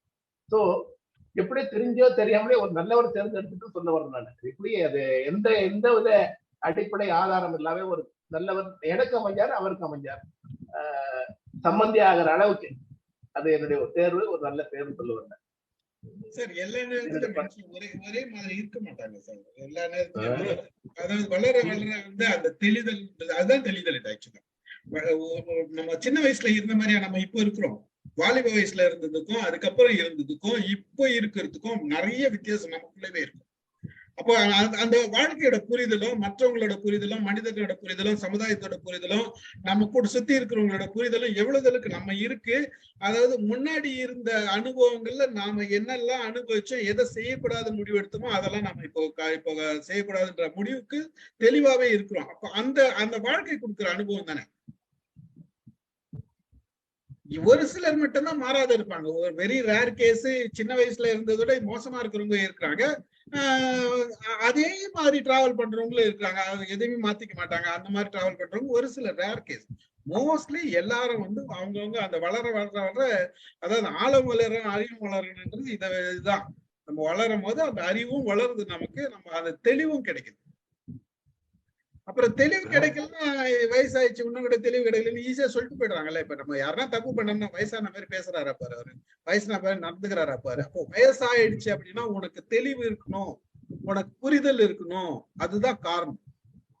அந்த அந்த அந்த அந்த அனுபவம் தான் நமக்கு வந்து இது எல்லா வயசுலயும் இருக்குல்ல. ஒருத்தர் 40 வயசுலயும் தெளிஞ்சிடலாம், 30 வயசுல கூட தெளிஞ்சிடலாம். அது வந்து ஒவ்வொருத்தரோட ஏறுதலும் சூழ்நிலையும் நட்புகளும் அமைகிற சொந்த பந்தங்களும் உறவுகளும் தான். அதை பொறுத்து தான் நமக்கு எல்லாருமே அமையுது. அது வந்து நல்ல விஷயம் தான். தீரா இடும்பை தரும் அப்படிங்கறது மாதிரி தீராத நன்மையை அதை தரும். ஒழுங்கா செலக்ட் பண்ணிட்டோம்னா நீங்க சொல்றது மாதிரி இத்தனை ஆண்டுகளான நட்புறவு அது இறுகி ஒரு பழக இருக்கிறது, பழக புளிக்கிறது இருக்கு. அதெல்லாம் தேர்வுலதான் சார். ஒரு டிஸ்டன்ஸ் மெயின்டைன் பண்ணிட்டே இருந்தோம்னா எல்லா உறவுகளும் சிறந்த வருவார். ஒரு டிஸ்டன்ஸோட நம்ம மெயின்டைன் பண்ணி இருக்கிறப்ப அந்த க்ளோஸ்னஸ்ன்றது இல்லாத, பெரும்பாலும் எங்க பிரச்சனை வரும்னா ஒருத்தனோட பிளஸ் அண்ட் மைனஸ் எல்லாருக்கும் எல்லா நேரத்திலயும் தெரிஞ்சு அது ரொம்ப க்ளோஸாவே தொடர்ந்துட்டு வரும்போது என்னைக்குன்னா ஒரு நாளைக்கு அவங்களுக்கு இது வரும்போது இந்த நெகட்டிவ் வந்து அவங்க ரிஃப்ளெக்ட் பண்ணுவாங்க. இது மனித இயல்பு. அந்த அந்த அந்த அந்த அந்த க்ளோஸ்னஸ் இல்லாத வரைக்கும், அந்த கேப் டிஸ்டன்ஸ்ல இருக்கிற வரைக்கும் யாரையும் நம்ம வந்து அந்த ஒரு லெவல்லயே மெயின்டைன் பண்ணும் போது என்ன ரிலேஷன்ஷிப் நல்லாதான் இருக்கும். நடராஜ் சார் சொல்லுங்க. அது ஆங்கிலத்துல சொல்லுவாங்க இல்லையா, டூ க்ளோஸ் டு கம்ஃபர்ட்னு. இந்த ஒரு பாட்டு வந்தது, சினிமா பாட்டு, ஆளும் வளரணும் அறிவும் வளரணும், அதுதான்டா வளர்ச்சி. அன்பு என்ன பட்டுக்கோட்டை சொல்றாரு, மன்னரை சேர்ந்துள்ள சொல்றாருல, அகலாமல் அணுகாமல் தீக்காய்வாறு போலேங்கிறார். மேலதிகாரியோ அவங்களோட அகன்றவும் போயிடக்கூடாது, கிட்டத்திலையும் போயிடக்கூடாது. சுற்றுருமா, கிட்ட போனா சுற்றுருமா. இது மாதிரி ஊமை அகலாமல் அணுகாமல் தீக்காய்வார் போலேங்கிறார். அது மாதிரி தெளிவுறுவோம். அரசியல் வாசிச்சிடறேன் சார். வாங்க நன்றி வணக்கம். Okay madam. நன்றி அம்மா, வணக்கம். பாருங்க. அதிகாரம் 51 தெரிந்து தெளிதல். குணமும் குற்றமும் தெரிந்து குடியின் பெருமை ஆய்ந்து மனத்தின் இயல்பை அறிந்து மன்னனை தேர்தல் வேண்டும். அப்புறம் அரிசியில வந்து அறம் பொருள் இன்பம் மற்றும் அஞ்சாமை மனத்தில் இயம்பில் சிறந்தவர் யாரென எண்ணி தெளிந்தபின் துணையாய் கொள்க. பிறந்தவர் குடியை கண்டும் பிழை செய்யா நாணுகின்ற சிறந்தவர் தம்மை தேர்ந்தும் சேர்ந்திட நன்மை உண்டு. ஒருவரின் குணத்தை கண்டே உண்மையை அறிந்த பின்னர் ஒருவரை தேர்ந்து கொள்வாய். ஒதுக்கீடு குற்றம் செய்தால் ஒருவரை தேர்ந்து கொள்வாய். ஒதுக்கீடு குற்றம் செய்தால் பெருமை அடைய வேண்டின் பெருஞ்செயல் செய்தல் வேண்டும். சிறுமைகள் வருவதெல்லாம் சிறப்பில்லா செயலால் அன்றோ. தகுதியே இல்லாதோரை தாமுமே தேர்ந்து கொண்டால் மிகுதியாய் துன்பம் சூழும், மீளவே முடியாதென்றும். தகுதியை ஆராயாமல் தாமுமே நம்பி போனால் நகுதலை அடைய காண்போம், நம்பிட வேண்டும் சேர்ந்தே. ஆராய்ந்து பாரான் அல்லல் உருவான். நன்றி. அருமை அருமை அருமை. தேங்க்யூ. மகிழ்ச்சி கலந்து கொண்டு. நான் உண்மையிலே எதிர்பார்க்கல நம்ம இவ்வளவு பேர் இன்னைக்கு வருவோம் அப்படின்றது எதிர்பார்க்கல. வினித் சார் வேற இதுவே பாக்கலையா, போஸ்டரே பாக்கலையா, சரி வருவாரா சாரு வரமாட்டாரா அப்படின்னு வேற இருந்தது. வந்துட்டீங்க, ரொம்ப மகிழ்ச்சி. நன்றி. செல்வாலாம் வந்ததுல ரொம்ப மகிழ்ச்சி.